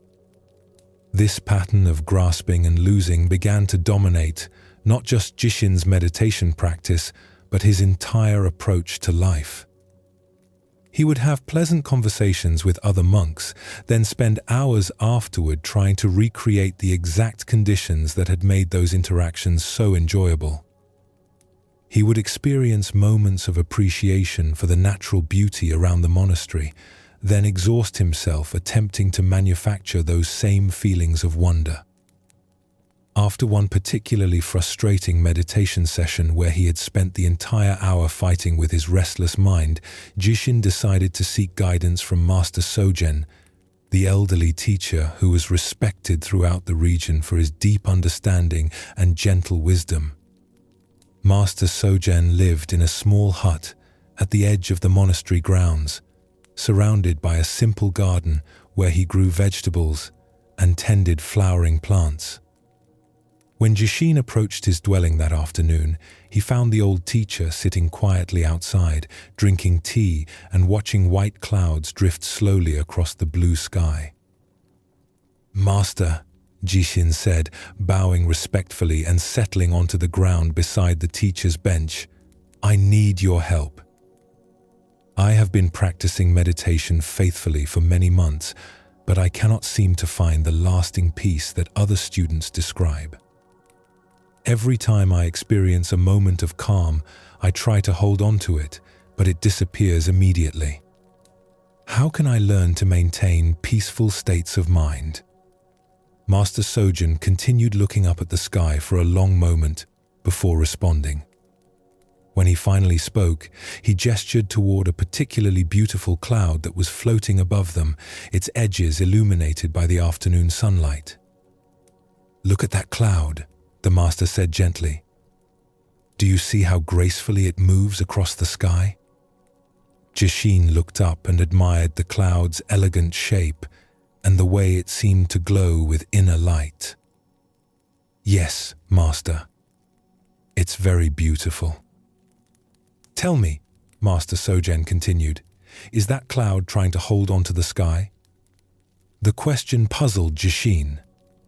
"No, master. Clouds don't try to hold on to anything. They just float naturally." "And does the sky try to grasp the cloud and keep it in one place?" "No, the sky doesn't grasp anything either. It just allows the cloud to move through it." Master Sogen nodded approvingly. "Yet notice how perfectly they exist together. The cloud belongs completely to the sky, and the sky contains the cloud without effort. Neither needs to struggle or reach for the other." Joshin began to sense that this simple observation contained a teaching about his meditation difficulties, but he wasn't entirely sure how to apply it.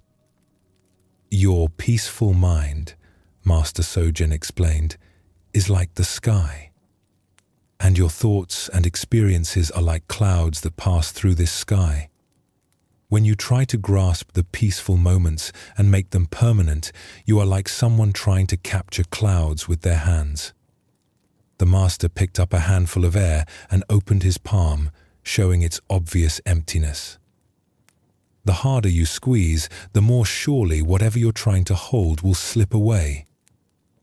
"But master," Joshin protested, "if I don't try to maintain peaceful states, won't I just lose them completely?"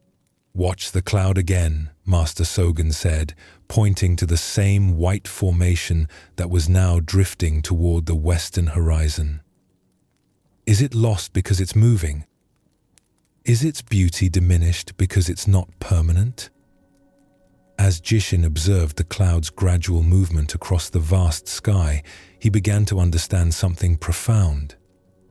The cloud's beauty was not dependent on staying in one place.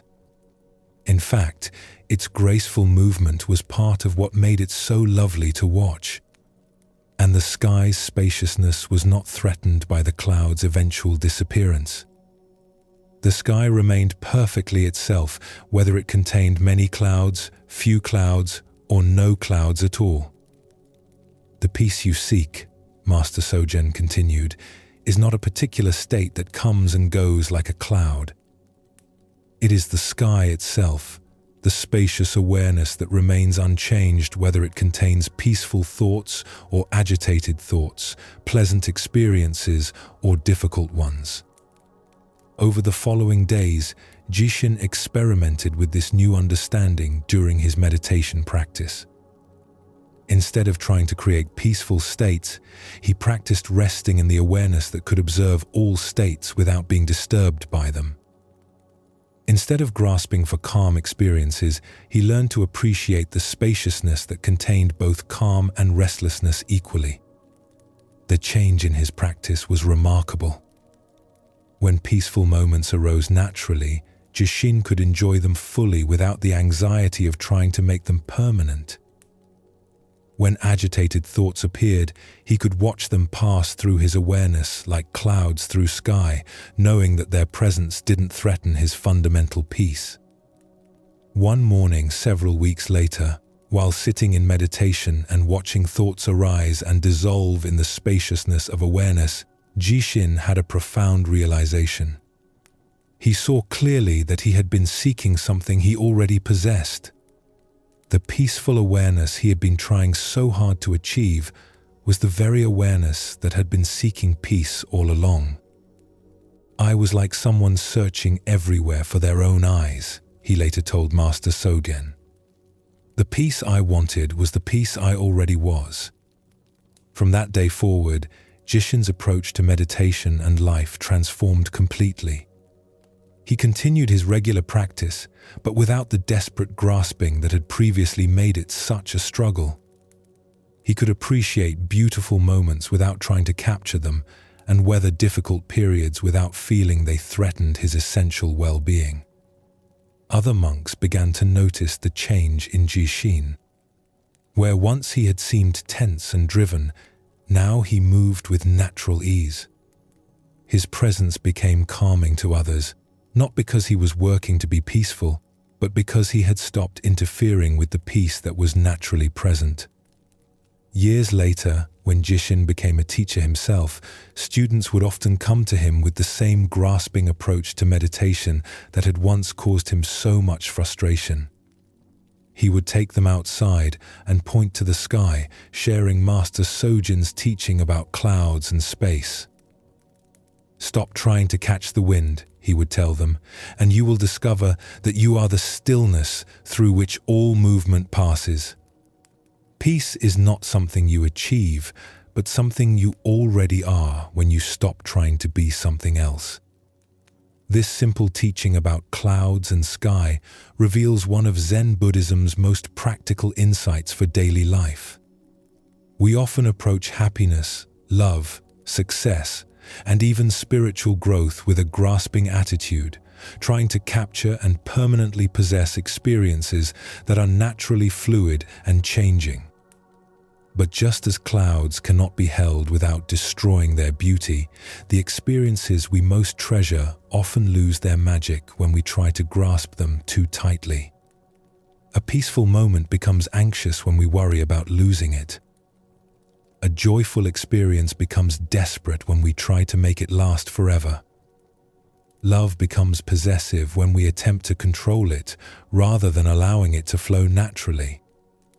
Jishin's discovery points to a different way of relating to our experiences.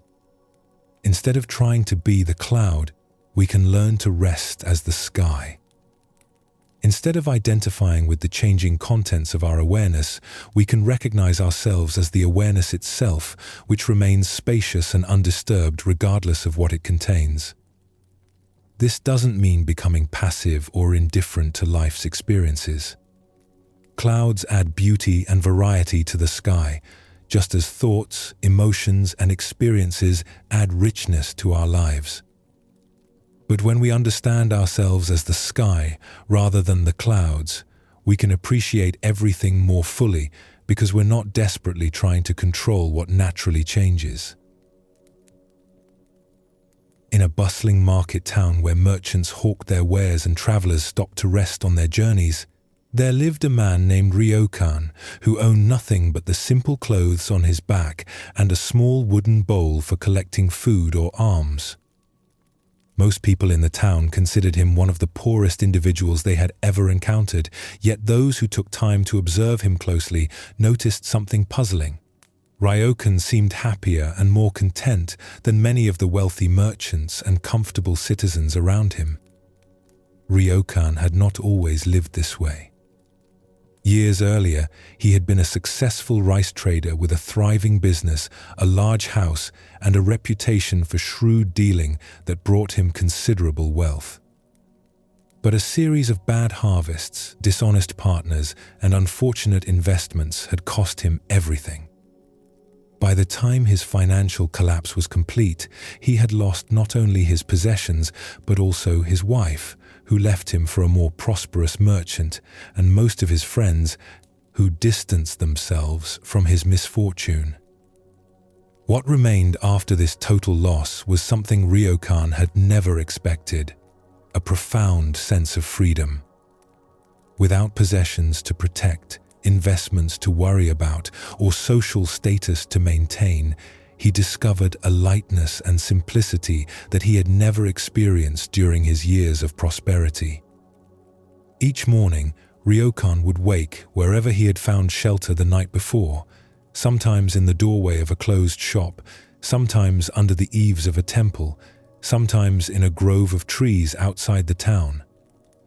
Instead of feeling miserable about his circumstances, he would stretch in the morning sunlight and feel genuinely grateful to be alive for another day. His daily routine was beautifully simple. He would walk through the town, offering to help shopkeepers with small tasks in exchange for food or a few coins. He might sweep in front of a tea house, carry heavy bags for elderly customers, or help merchants unload goods from their carts. The work was humble and the pay minimal, but Ryokan approached each task with such cheerfulness and skill that people began to seek him out specifically. What struck everyone who encountered Ryokan was his complete absence of bitterness or self-pity. He never complained about his poverty or spoke longingly about his former wealth. He never seemed envious of those who had more than he did or resentful toward those whose poor decisions had contributed to his downfall. Instead, he moved through his simple life with a quality of presence and appreciation that was rare even among people with every comfort. One day, a wealthy merchant named Watanabe, who had known Ryokan during his prosperous years, encountered him sweeping the entrance to a noodle shop. Watanabe felt uncomfortable seeing his former business associate in such reduced circumstances and approached him with a mixture of pity and curiosity. "Ryokan," Watanabe said, his voice heavy with sympathy, "I am so sorry to see how far you have fallen. This must be terribly difficult for you, living like this after having so much. How do you bear such poverty and hardship?" Ryokan paused in his sweeping and looked at Watanabe with eyes that held no trace of sadness or shame. "Fallen?" he said with genuine puzzlement. "I'm not sure I understand what you mean." Watanabe gestured toward Ryokan's worn clothing and simple possessions. "Surely you must miss your comfortable house, your successful business, the respect you once commanded in this town. Don't you long to return to your former life?" Ryokan considered this question carefully, leaning on his broom handle and looking thoughtfully at the busy street around them. "Tell me, Watanabe, do you remember how I was during those prosperous years? Do you recall what my daily life was actually like?" Watanabe thought back to his memories of Ryokan as a wealthy merchant.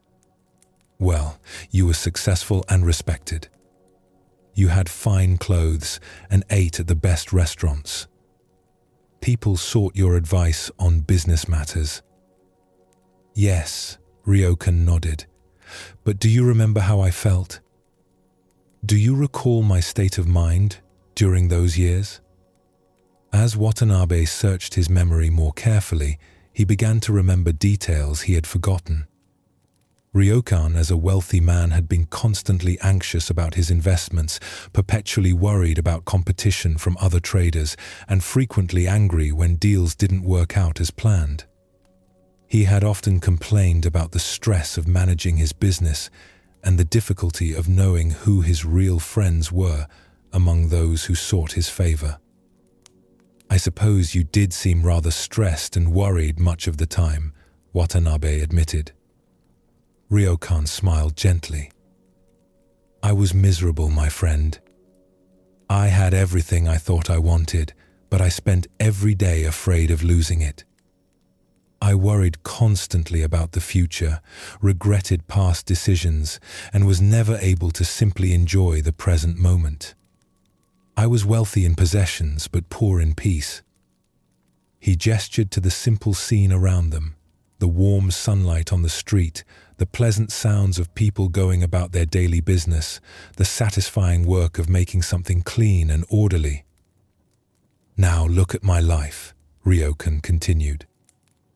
"I have no possessions to protect, no investments to worry about, no complex relationships to manage.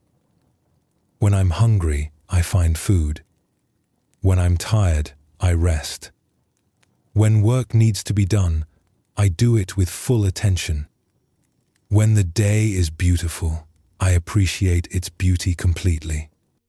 I have never been richer in the things that actually matter." Watanabe struggled to understand this perspective. "But surely you must feel insecure without money or property. How can you be content when you don't know where your next meal will come from or where you'll sleep tonight?" "Watch," Ryokan said, pointing to a sparrow that had landed nearby and was pecking at crumbs that had fallen from someone's meal. "Does that bird seem worried about where it will find food tomorrow? Does it appear anxious about not having a permanent home?" "No," Watanabe replied, "but that's just a bird. Humans have more complex needs." "Do we?" Ryokan asked. "Or do we have more complex fears?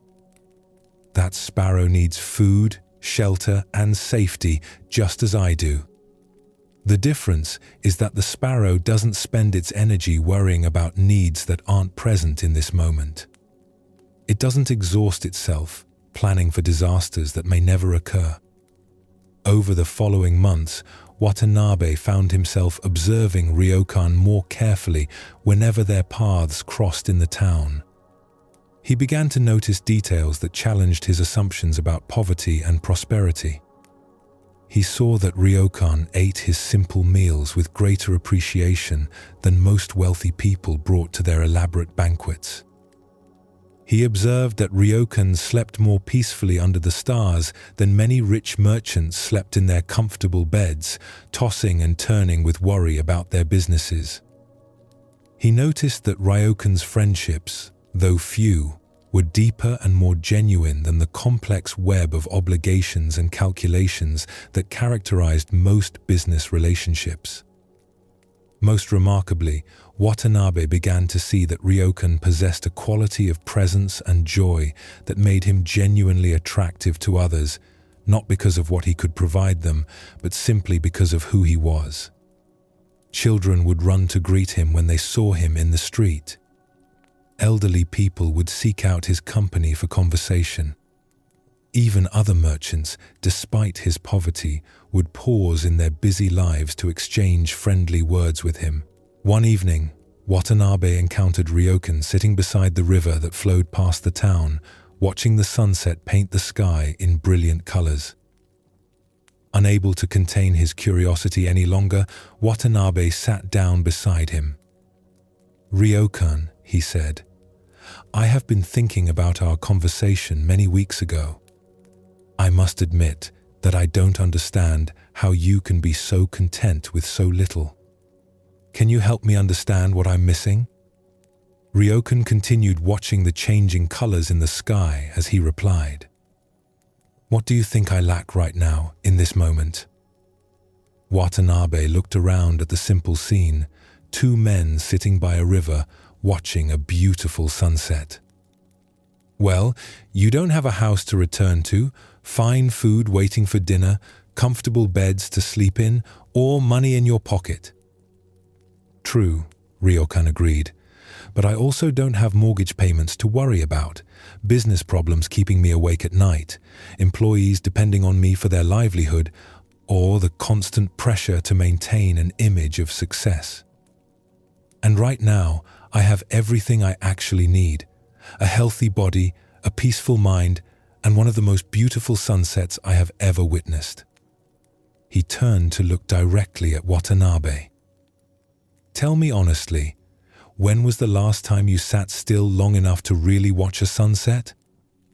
When did you last feel completely satisfied with a simple moment like this?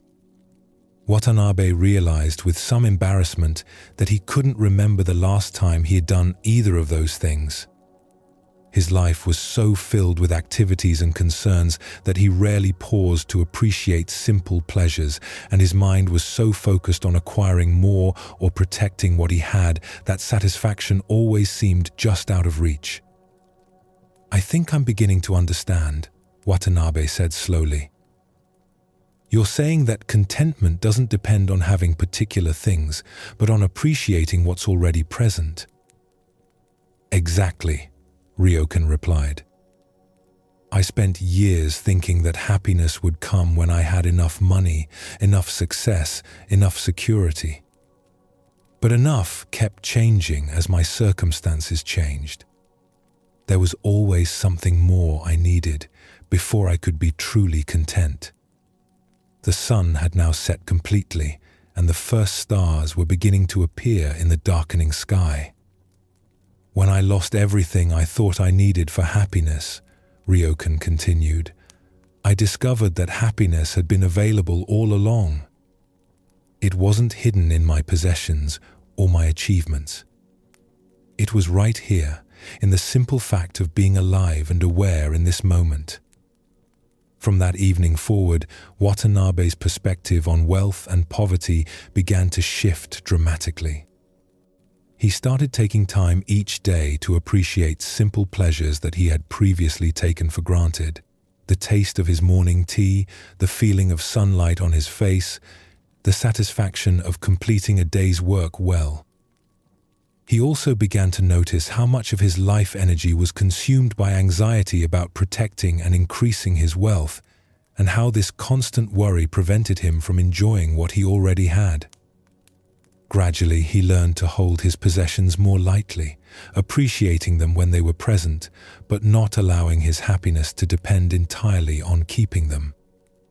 Years later, when people would ask Watanabe about the source of the greater contentment and wisdom they observed in him, he would tell them about the lessons he learned from a beggar who was richer than any wealthy man he had ever known.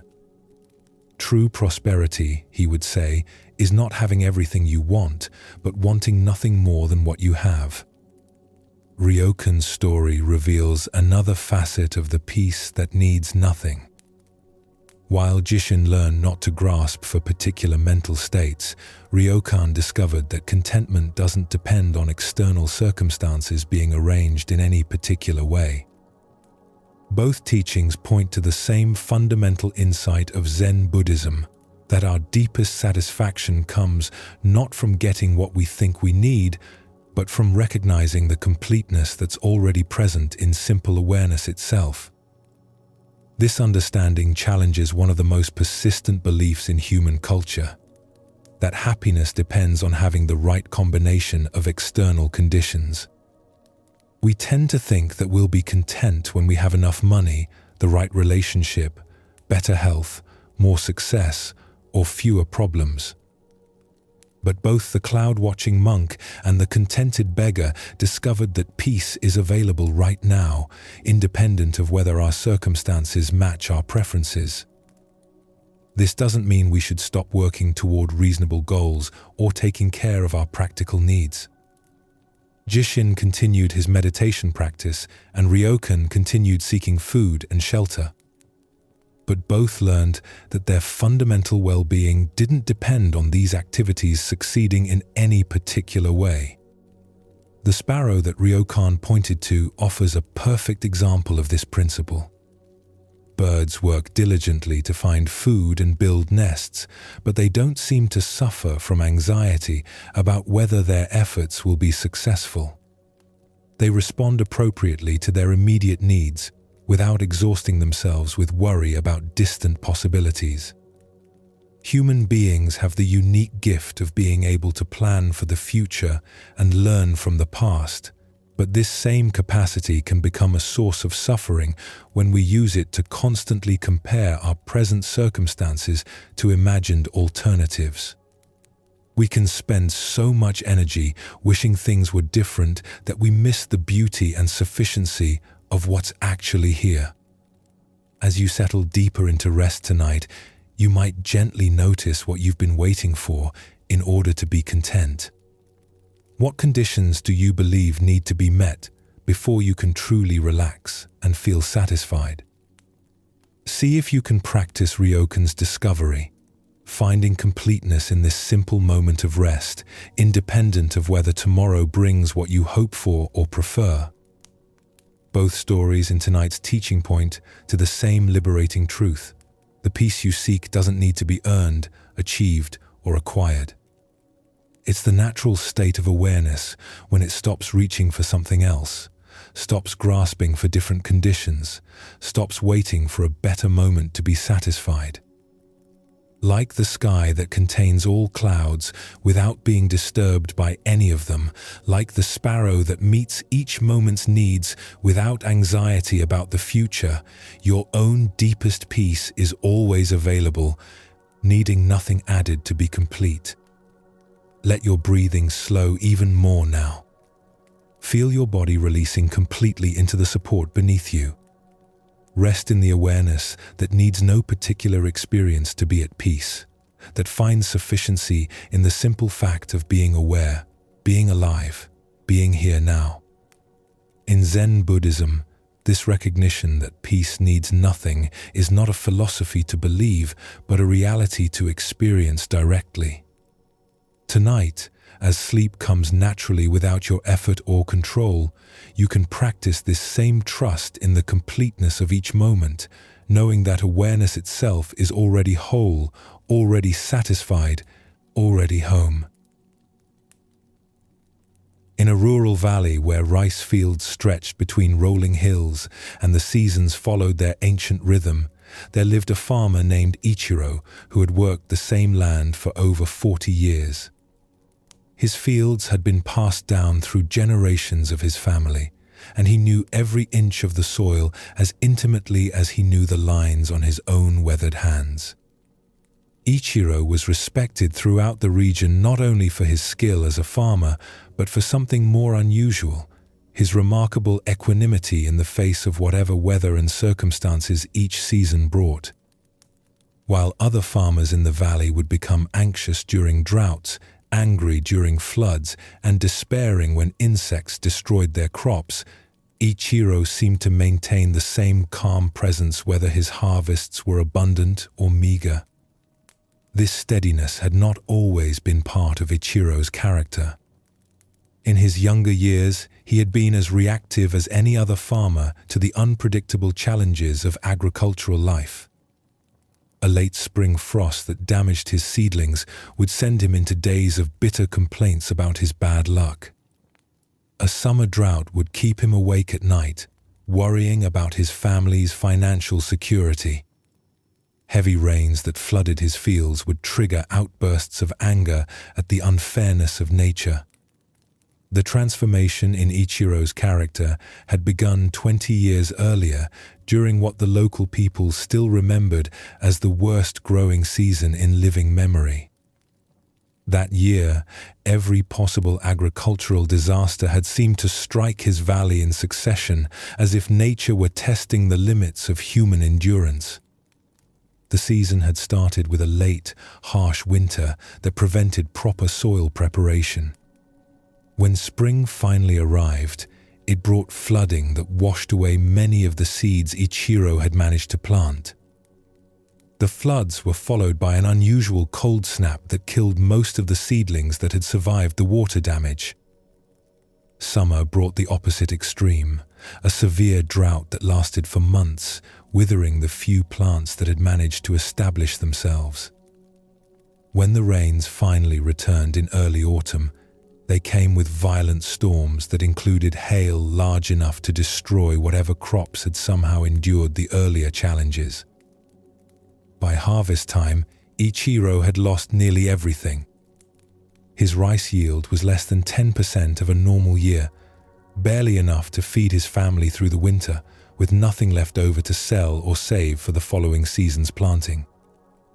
Many farmers in the valley faced similar losses, and the community was gripped by anxiety about how they would survive the coming year. On the day when Ichiro walked through his devastated fields, surveying the full extent of the damage, something unexpected happened. Instead of feeling the rage and despair that had characterized his responses to much smaller setbacks in previous years, he found himself experiencing a profound sense of acceptance. Looking at the flattened stalks of rice that represented months of careful work, Ichiro felt his heart open in a way it never had before. He saw clearly that his anger and resistance to previous difficulties had never changed the circumstances themselves, but had only added mental suffering to whatever practical challenges he faced. "The rain falls where it falls," he said quietly to himself as he stood in his ruined field. "The sun shines when it shines. The seasons follow their own rhythm, not mine. I can work skillfully with whatever conditions arise, but I cannot control what conditions will arise." This simple recognition became the foundation for a completely different approach to farming and living. Instead of fighting against weather patterns he couldn't influence, Ichiro learned to observe them carefully and adapt his methods accordingly. Instead of becoming emotionally devastated by crop failures, he began to see them as information about what adjustments might be needed for future seasons. The change in Ichiro's approach became evident to his neighbors during the growing seasons that followed. When drought conditions developed, instead of cursing the lack of rain, Ichiro would calmly implement water conservation measures and choose crops that thrived in dry conditions. When excessive rainfall threatened to flood his fields, rather than raging against the weather, he would work efficiently to create drainage and protect what could be protected. Most remarkably, Ichiro's overall productivity actually improved after he stopped fighting against circumstances he couldn't control. By accepting whatever weather conditions arose and adapting skillfully to them, he was able to make better decisions and use his energy more effectively than when he had wasted time and emotional resources on resistance and complaint. One particular incident became famous throughout the valley and established Ichiro's reputation for wisdom as well as farming skill. 3 years after his season of great loss, another severe drought struck the region. Wells ran dry, streams stopped flowing, and most farmers watched helplessly as their crops withered under the relentless Sunday. While his neighbors gathered in anxious groups to discuss the disaster and voice their frustrations with the weather, Ichiro spent his time quietly implementing a plan he had developed during previous dry spells. He had learned to collect and store rainwater during abundant seasons, had planted drought-resistant varieties of vegetables in addition to rice, and had developed relationships with farmers in other regions who might trade different types of crops. When a delegation of worried farmers came to Ichiro seeking advice about the drought, they found him working peacefully in his fields, tending plants that, while not thriving, were surviving better than most crops in the area. "Ichiro," said Tanaka, a farmer whose fields bordered Ichiro's land, "how can you be so calm when this drought is destroying everyone's livelihood? Aren't you worried about your family's survival?" Ichiro paused in his work and gestured toward the clear blue sky above them. "Tanaka, does my worry make it rain?" "Well, no," Tanaka replied, "but surely you must be concerned about the practical consequences of this dry weather." "I am very concerned about the practical consequences," Ichiro agreed. "That's why I'm spending my time and energy on practical responses, conserving water, protecting the plants that can survive, and planning for various possible outcomes. But I'm not wasting energy on wishing the weather were different." He pointed to a section of his field where drought-resistant vegetables were growing in carefully mulched rows. When I accept that this is a dry year, I can focus completely on how to farm successfully in dry conditions. When I spend my energy fighting against the dryness, I have less attention available for working skillfully with the conditions that actually exist. Another farmer in the group, an elderly man named Yamamoto, shook his head in puzzlement. But doesn't such acceptance mean giving up? If we just accept everything that happens, won't we become passive and stop trying to improve our situation? Ichiro smiled and invited the group to walk with him through his fields. As they toured his land, he showed them the various adaptations he had made in response to different weather patterns over the years. Terraced areas for managing heavy rains, drought-resistant crops for dry seasons, cold-hardy varieties for harsh winters, and flexible irrigation systems that could be adjusted for different conditions. As you can see, Ichiro explained, acceptance doesn't mean doing nothing. It means putting all my energy into responding wisely to what is actually happening, rather than dividing my energy between useful action and useless resistance. He stopped beside a small grove of trees he had planted to provide windbreak and shade. These trees exist because I accepted that this area of my land is exposed to strong winds and hot Sunday. If I had spent years complaining about the wind and sun, I would never have thought to plant trees. Acceptance allowed me to see clearly what was needed. Over time, other farmers in the valley began to adopt Ichiro's approach to agricultural challenges. They learned to observe weather patterns without emotional reactivity, to plan for various contingencies without anxiety, and to adapt their methods based on actual conditions rather than ideal preferences. The practical benefits of this approach became clear during subsequent difficult seasons. The farmers who learned to accept and work with challenging conditions consistently achieved better outcomes than those who wasted energy fighting against what they couldn't control.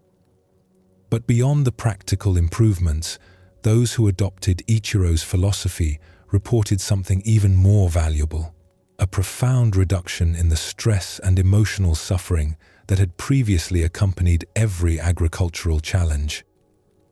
When a traveling Buddhist monk visited the valley and heard stories about Ichiro's wisdom, he sought out the farmer to learn more about his philosophy. He found Ichiro working peacefully in his fields on a day when threatening clouds suggested an approaching storm. "I have heard that you have learned to maintain peace of mind regardless of what circumstances arise," the monk said. "Can you share the secret of this contentment?" Ichiro looked up at the gathering clouds and then at the monk. "There is no secret," he replied simply. "I just stopped arguing with reality." "What do you mean by arguing with reality?" "For many years," Ichiro explained, "whenever something happened that I didn't like, I would spend my energy wishing it were different. Drought should be rain. Floods should be sunshine. Cold should be warm. I was like a person shouting at the mountains to move because they were blocking his view. As they spoke, the first drops of rain began to fall. Ichiro smiled and continued working, adjusting his movements to account for the changing conditions, but showing no sign of distress about the approaching storm. Now when drought comes, I think, this is a dry year. How can I farm successfully in dry conditions? When floods come, I think, this is a wet year. How can I work skillfully with abundant water? When storms come, he gestured at the darkening sky. I think, this is a stormy day. How can I protect my crops and complete my work safely in these conditions? The monk nodded with understanding. You have learned what we call in Buddhism accepting what is. This doesn't mean you like everything that happens, but that you stop wasting energy fighting against what has already occurred. Exactly, Ichiro agreed as they hurried toward shelter from the increasing rain. I have learned that there are two kinds of pain in life, the pain of difficult circumstances and the additional pain of resisting those circumstances. I cannot always avoid the first kind of pain, but I can always choose to avoid the second. Years later, when Ichiro had become an elder respected throughout the region for his wisdom as well as his farming expertise, young people would come to him seeking guidance, not just about agriculture, but about life in general. His teachings were simple but profound. Life will bring you weather you didn't order, he would tell them. The question is not how to control the weather, but how to dance with whatever weather comes. When you stop fighting against the rhythm of life, you can discover your own natural rhythm within it. Ichiro's story illustrates one of Zen Buddhism's most practical and healing teachings, the difference between pain and suffering. Pain comes from difficult circumstances that we cannot always avoid. Suffering comes from our resistance to those circumstances, our insistence that reality should be different than it is. The farmer's transformation shows us that acceptance is not passive resignation, but active wisdom. When Ichiro stopped wasting energy on fighting against weather patterns, he had more energy available for intelligent responses to whatever conditions actually existed. His acceptance allowed him to see clearly and act effectively, rather than being clouded by emotional reactivity. This principle applies to every area of human experience. We cannot control many of the circumstances that shape our lives, the behavior of other people, unexpected changes in our health or finances, global events that affect our communities, or even our own emotional reactions to stress. But we can always choose how we relate to these uncontrollable circumstances. When we fight against what has already happened, we add mental and emotional suffering to whatever practical challenges we face.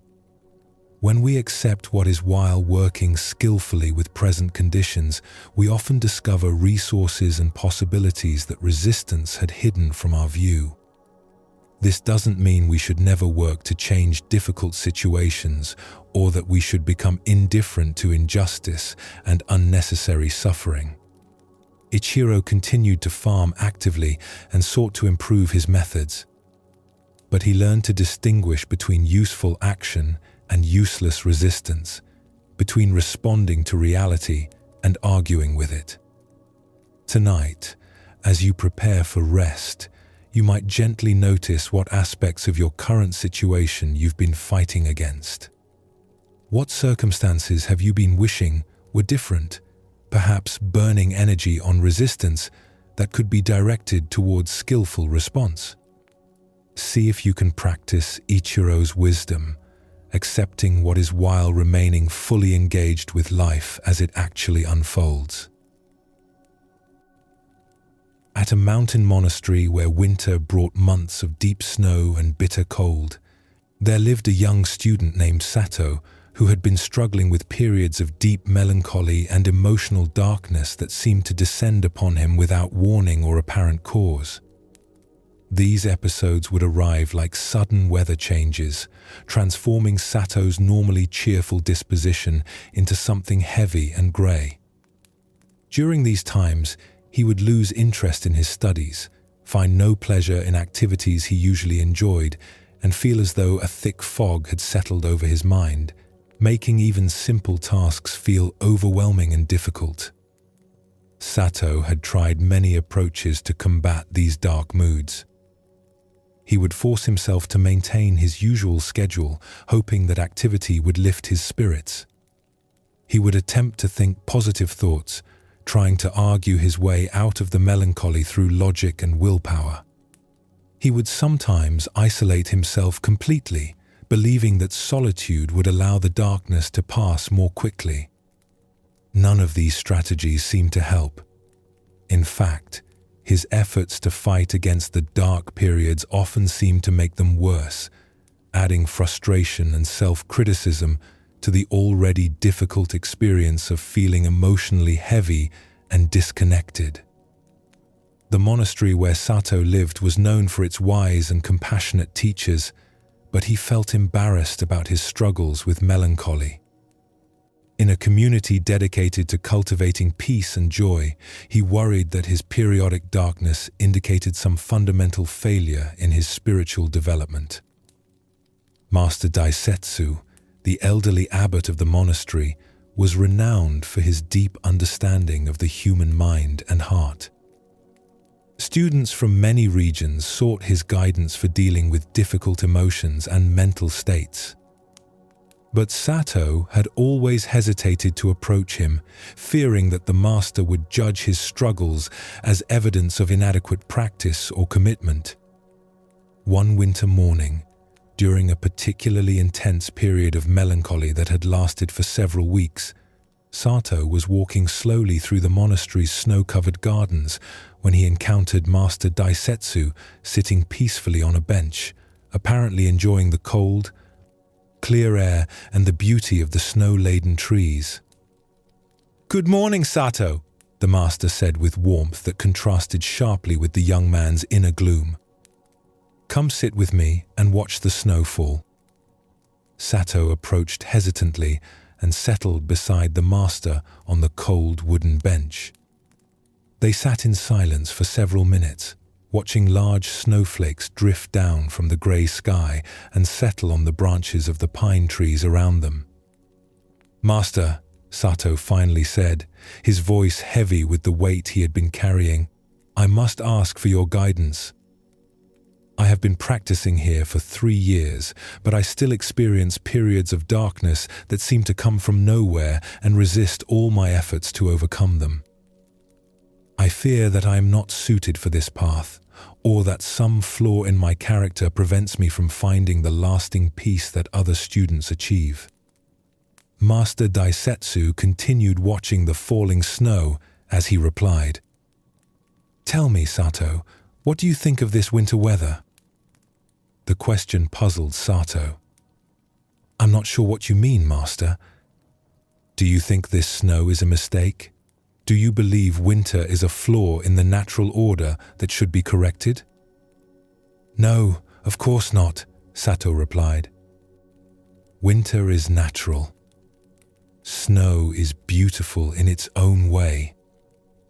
And yet," Master Daisetsu observed, "winter is cold and dark. It covers the green earth with white emptiness. It strips the trees of their leaves and forces plants into dormancy. If you were a farmer concerned only with growing crops, you might consider winter a terrible inconvenience that prevents you from doing what you want to do." Sato began to sense that this conversation about weather was actually about something else, but he wasn't sure how to make the connection. "However," the master continued, "wise farmers understand that winter serves essential purposes in the cycle of growth. The cold period allows trees and plants to rest and gather energy for spring's renewal. The snow provides water that will nourish new growth when temperatures rise. The dormancy period is not a failure of the natural system, but an integral part of its wisdom." Master Daisetsu turned to look directly at Sato. "What if your periods of melancholy are like winter in the landscape of your inner life?" This comparison stopped Sato short. He had never thought of his dark moods as anything other than problems to be solved or obstacles to be overcome. The idea that they might serve some purpose or be part of a natural cycle had never occurred to him. "I don't understand, Master. How can depression and sadness be useful or natural? Think about what happens during winter," Master Daisetsu suggested. "The external world becomes quiet and still. Growth slows down or stops entirely. There is a turning inward, a period of rest and reflection that prepares for future expansion. Is it possible that your melancholy serves similar functions?" Over the following days, Sato began to observe his dark moods differently, trying to understand what Master Daisetsu had suggested. Instead of immediately fighting against the heaviness when it arose, he experimented with allowing it to be present while paying attention to what it might be teaching him. To his surprise, he began to notice that his periods of melancholy often coincided with times when he had been pushing himself too hard in his studies or spiritual practice. The darkness seemed to force him to slow down, to rest, to look more deeply at patterns in his life that might need attention. He also observed that during these quiet, inward times, he often gained insights about himself and his relationships that were not available during his more energetic and outward-focused periods. The melancholy, while uncomfortable, seemed to create a space for reflection and deeper understanding. Most importantly, Sato began to notice that when he stopped fighting against his dark moods, they seemed to pass more naturally and completely. Just as winter always gives way to spring, his periods of emotional darkness would eventually lift on their own, often leaving him with a sense of renewal and clarity that he hadn't experienced when he was constantly battling against the darkness. One morning, several months later, as winter was beginning to give way to the earliest signs of spring, Sato found himself emerging from a period of melancholy with a quality of lightness and appreciation that felt genuinely transformed by his new understanding. He sought out Master Daisetsu to share what he had learned. He found the master in the same garden where their conversation about winter had taken place, but now the snow was melting and small green shoots were beginning to emerge from the previously frozen ground. "Master," Sato said, settling beside his teacher, "I think I understand now what you meant about winter and melancholy.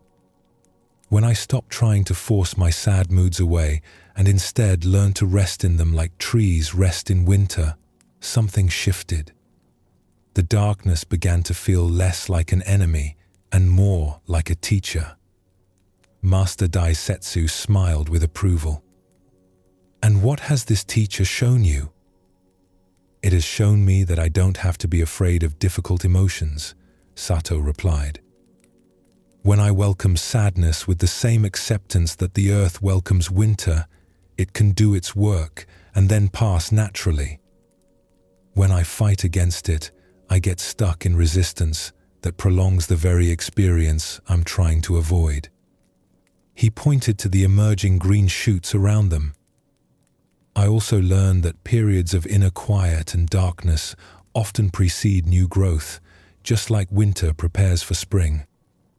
Some of my most important insights and creative inspirations have come during or just after times when I felt most empty and lost."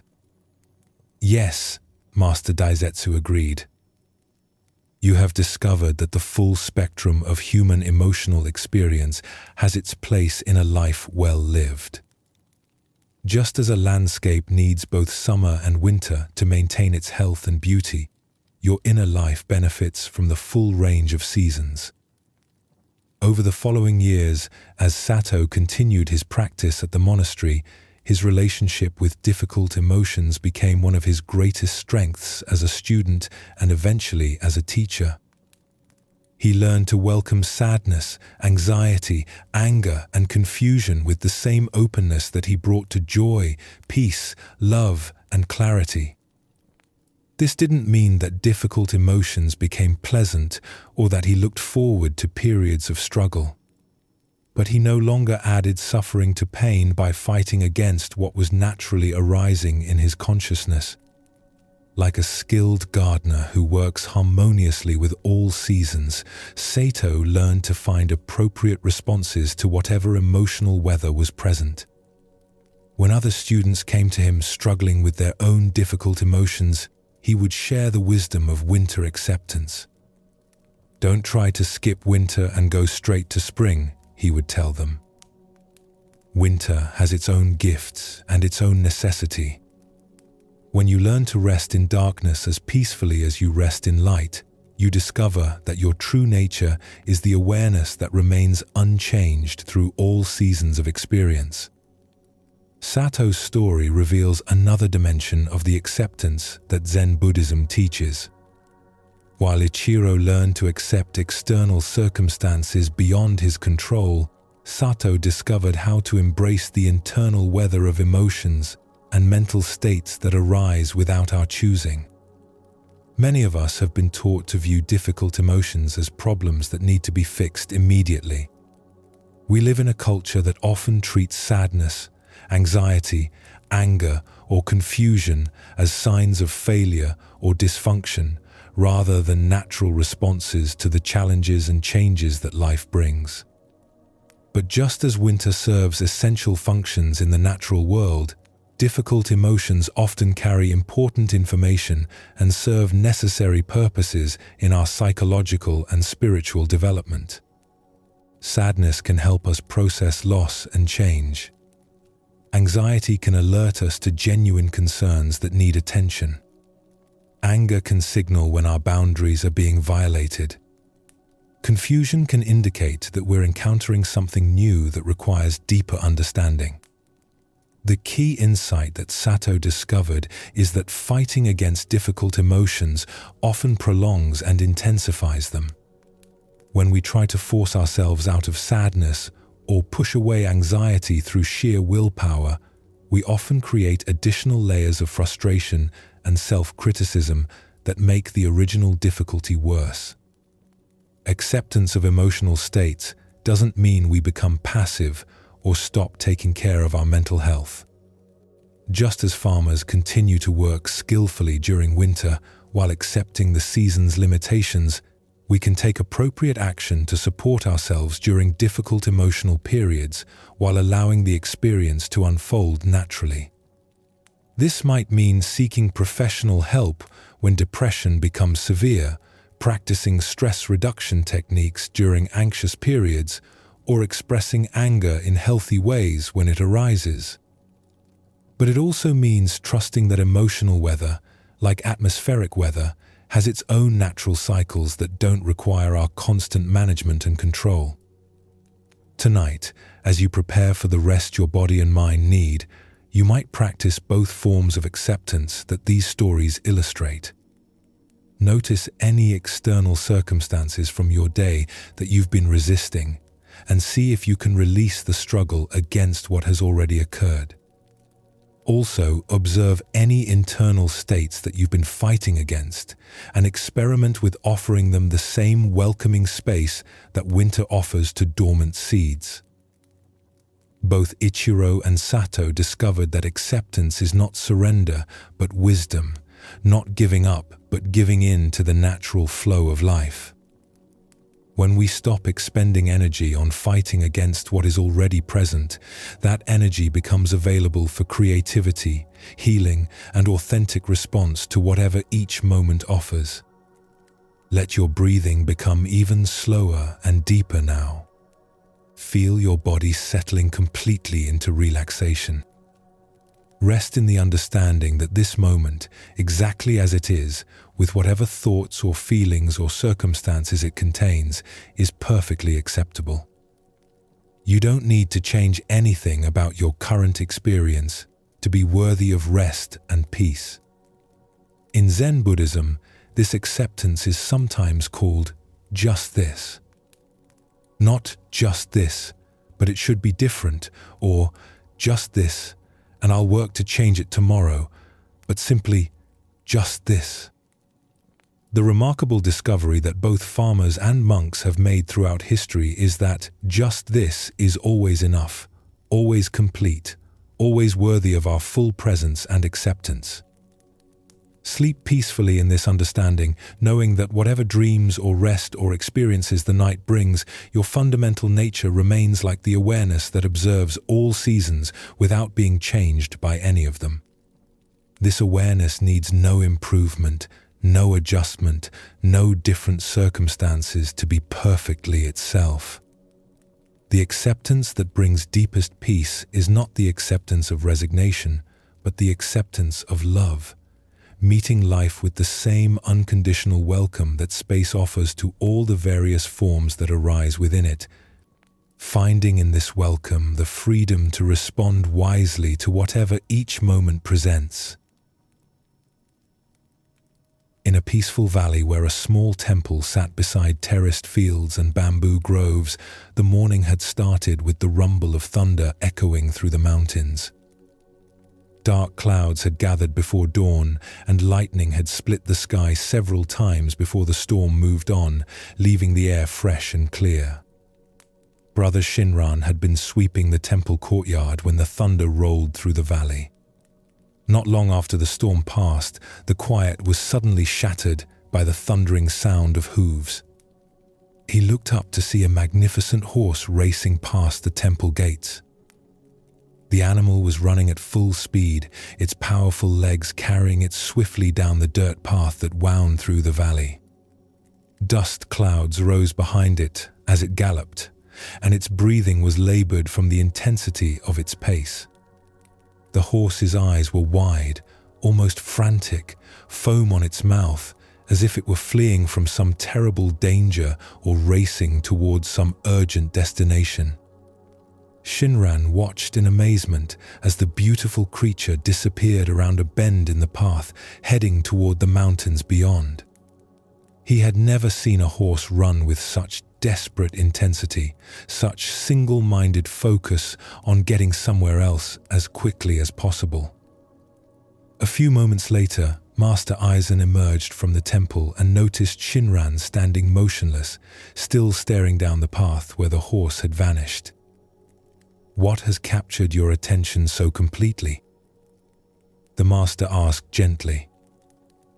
"Master," Shinron replied, still somewhat breathless from witnessing the dramatic scene, "a magnificent horse just ran past our temple at incredible speed. It seemed so determined, so focused on reaching its destination. Where do you think it was going?" Master Aizen looked thoughtfully down the empty path, then back at his student with eyes that held both compassion and gentle amusement.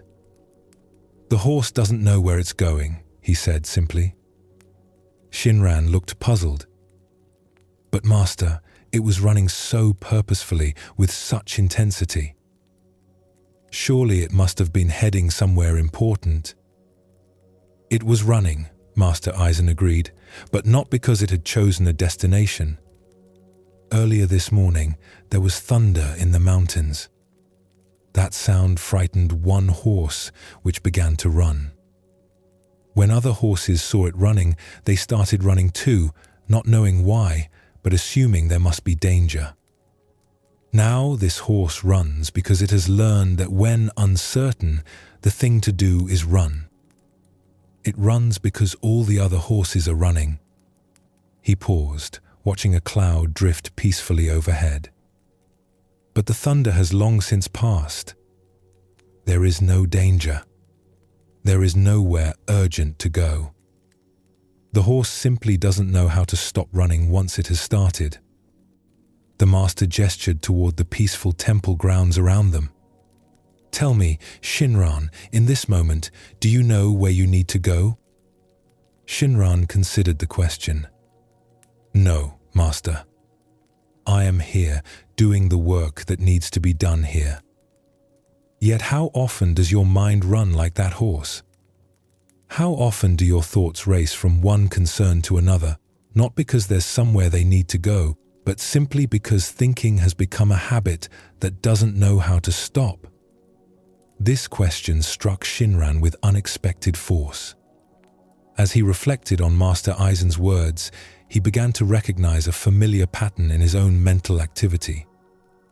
Even during quiet moments like sweeping the courtyard, his mind was often racing through plans for the day, memories of yesterday's conversations, worries about future events, or random thoughts that seemed to arise and chase each other endlessly. "I think I understand, Master," Shinron said slowly. "My mind often runs without purpose, just like that horse. Even when I'm doing simple tasks that require no planning or analysis, My thoughts keep racing from one thing to another." "Yes," Master Aizen nodded approvingly. Most people live with minds that run constantly, but they rarely stop to ask where all this mental activity is taking them. They assume that because the mind is busy, it must be accomplishing something important. Over the following days, Shinron began to observe his own mental patterns more carefully. He noticed that his thoughts often raced through elaborate scenarios about future conversations, replayed past interactions with endless variations, or jumped randomly from topic to topic without any clear purpose or direction. During meditation, he would watch thoughts arise and chase each other through his awareness like wild horses galloping across an open plain. Some thoughts seemed to run toward imagined goals, others appeared to flee from uncomfortable feelings, and many simply ran because the habit of mental movement had become so deeply ingrained. One morning, while sitting in meditation and observing this internal circus of racing thoughts, Shinron suddenly experienced a moment of profound stillness. For just a few seconds, the mental running stopped completely, and he found himself resting in a spacious awareness that needed no movement, no destination, no urgent purpose. In that moment of stillness, Shinron understood what Master Aizen had been teaching him about the running horse. His thoughts had been racing not because they had important places to go, but because they had developed the habit of constant movement. Like the horse that continued running long after the thunder had passed, his mind kept generating activity long after any real need for mental work had ended. When the brief moment of stillness passed and thoughts began arising again, Shinron didn't try to chase them away or force them to stop. Instead, he watched them with gentle curiosity, the way he might watch clouds passing through an empty sky. Some thoughts seemed to be running toward imaginary goals, others appeared to be fleeing from uncomfortable feelings, and many simply ran because running had become their nature. Over the following weeks, as Shinron continued to practice this gentle observation of mental activity, something remarkable began to happen. The thoughts didn't stop arising, but they gradually lost their frantic quality. Like a horse that finally realizes there is no predator chasing it, his mental activity began to slow down naturally when it was no longer fed by the anxiety of trying to get somewhere. "Master," Shinron said one evening after a particularly peaceful meditation session, "I think I understand now what you meant about the running horse. My thoughts were racing because they had forgotten how to be still, not because they had anywhere important to go." Master Aizen nodded with approval. "Yes. And what have you discovered about the nature of this stillness?" "I've learned that stillness is always here," Shinron replied. "It's not something I have to create or achieve. It's the space in which all the mental running happens. When I stop trying to control or direct my thoughts, they naturally slow down and eventually settle, like a horse that finally stops running and remembers it can simply graze in the field where it already stands." "And how has this understanding changed your daily life?" Is less than #0. 5# is greater than. Shinron considered the question thoughtfully. "I noticed that much of my mental activity was unnecessary movement, like the horse running from thunder that had already passed. When I catch my mind racing through endless scenarios or worries, I can ask myself, is there really somewhere this thinking needs to go, or is it just running from old habits?" He paused, listening to the peaceful evening sounds around the temple. "Most of the time, I discover that my thoughts were running because they had forgotten how to rest, not because there was any real urgency or important destination." From that day forward, Shinron's practice deepened significantly. He learned to distinguish between useful mental activity that had genuine purpose and the restless thinking that arose simply from the habit of staying busy. Like a skilled horseman who knows when to give his mount direction and when to let it rest, Shinron developed the ability to engage his mind when focus was needed and allow it to settle into natural stillness when no mental work was required.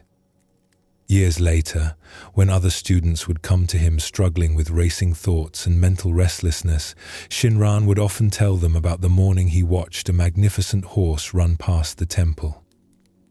"The mind is like that horse," he would explain. "It runs because it has learned that running is what minds do, not because it knows where it's going."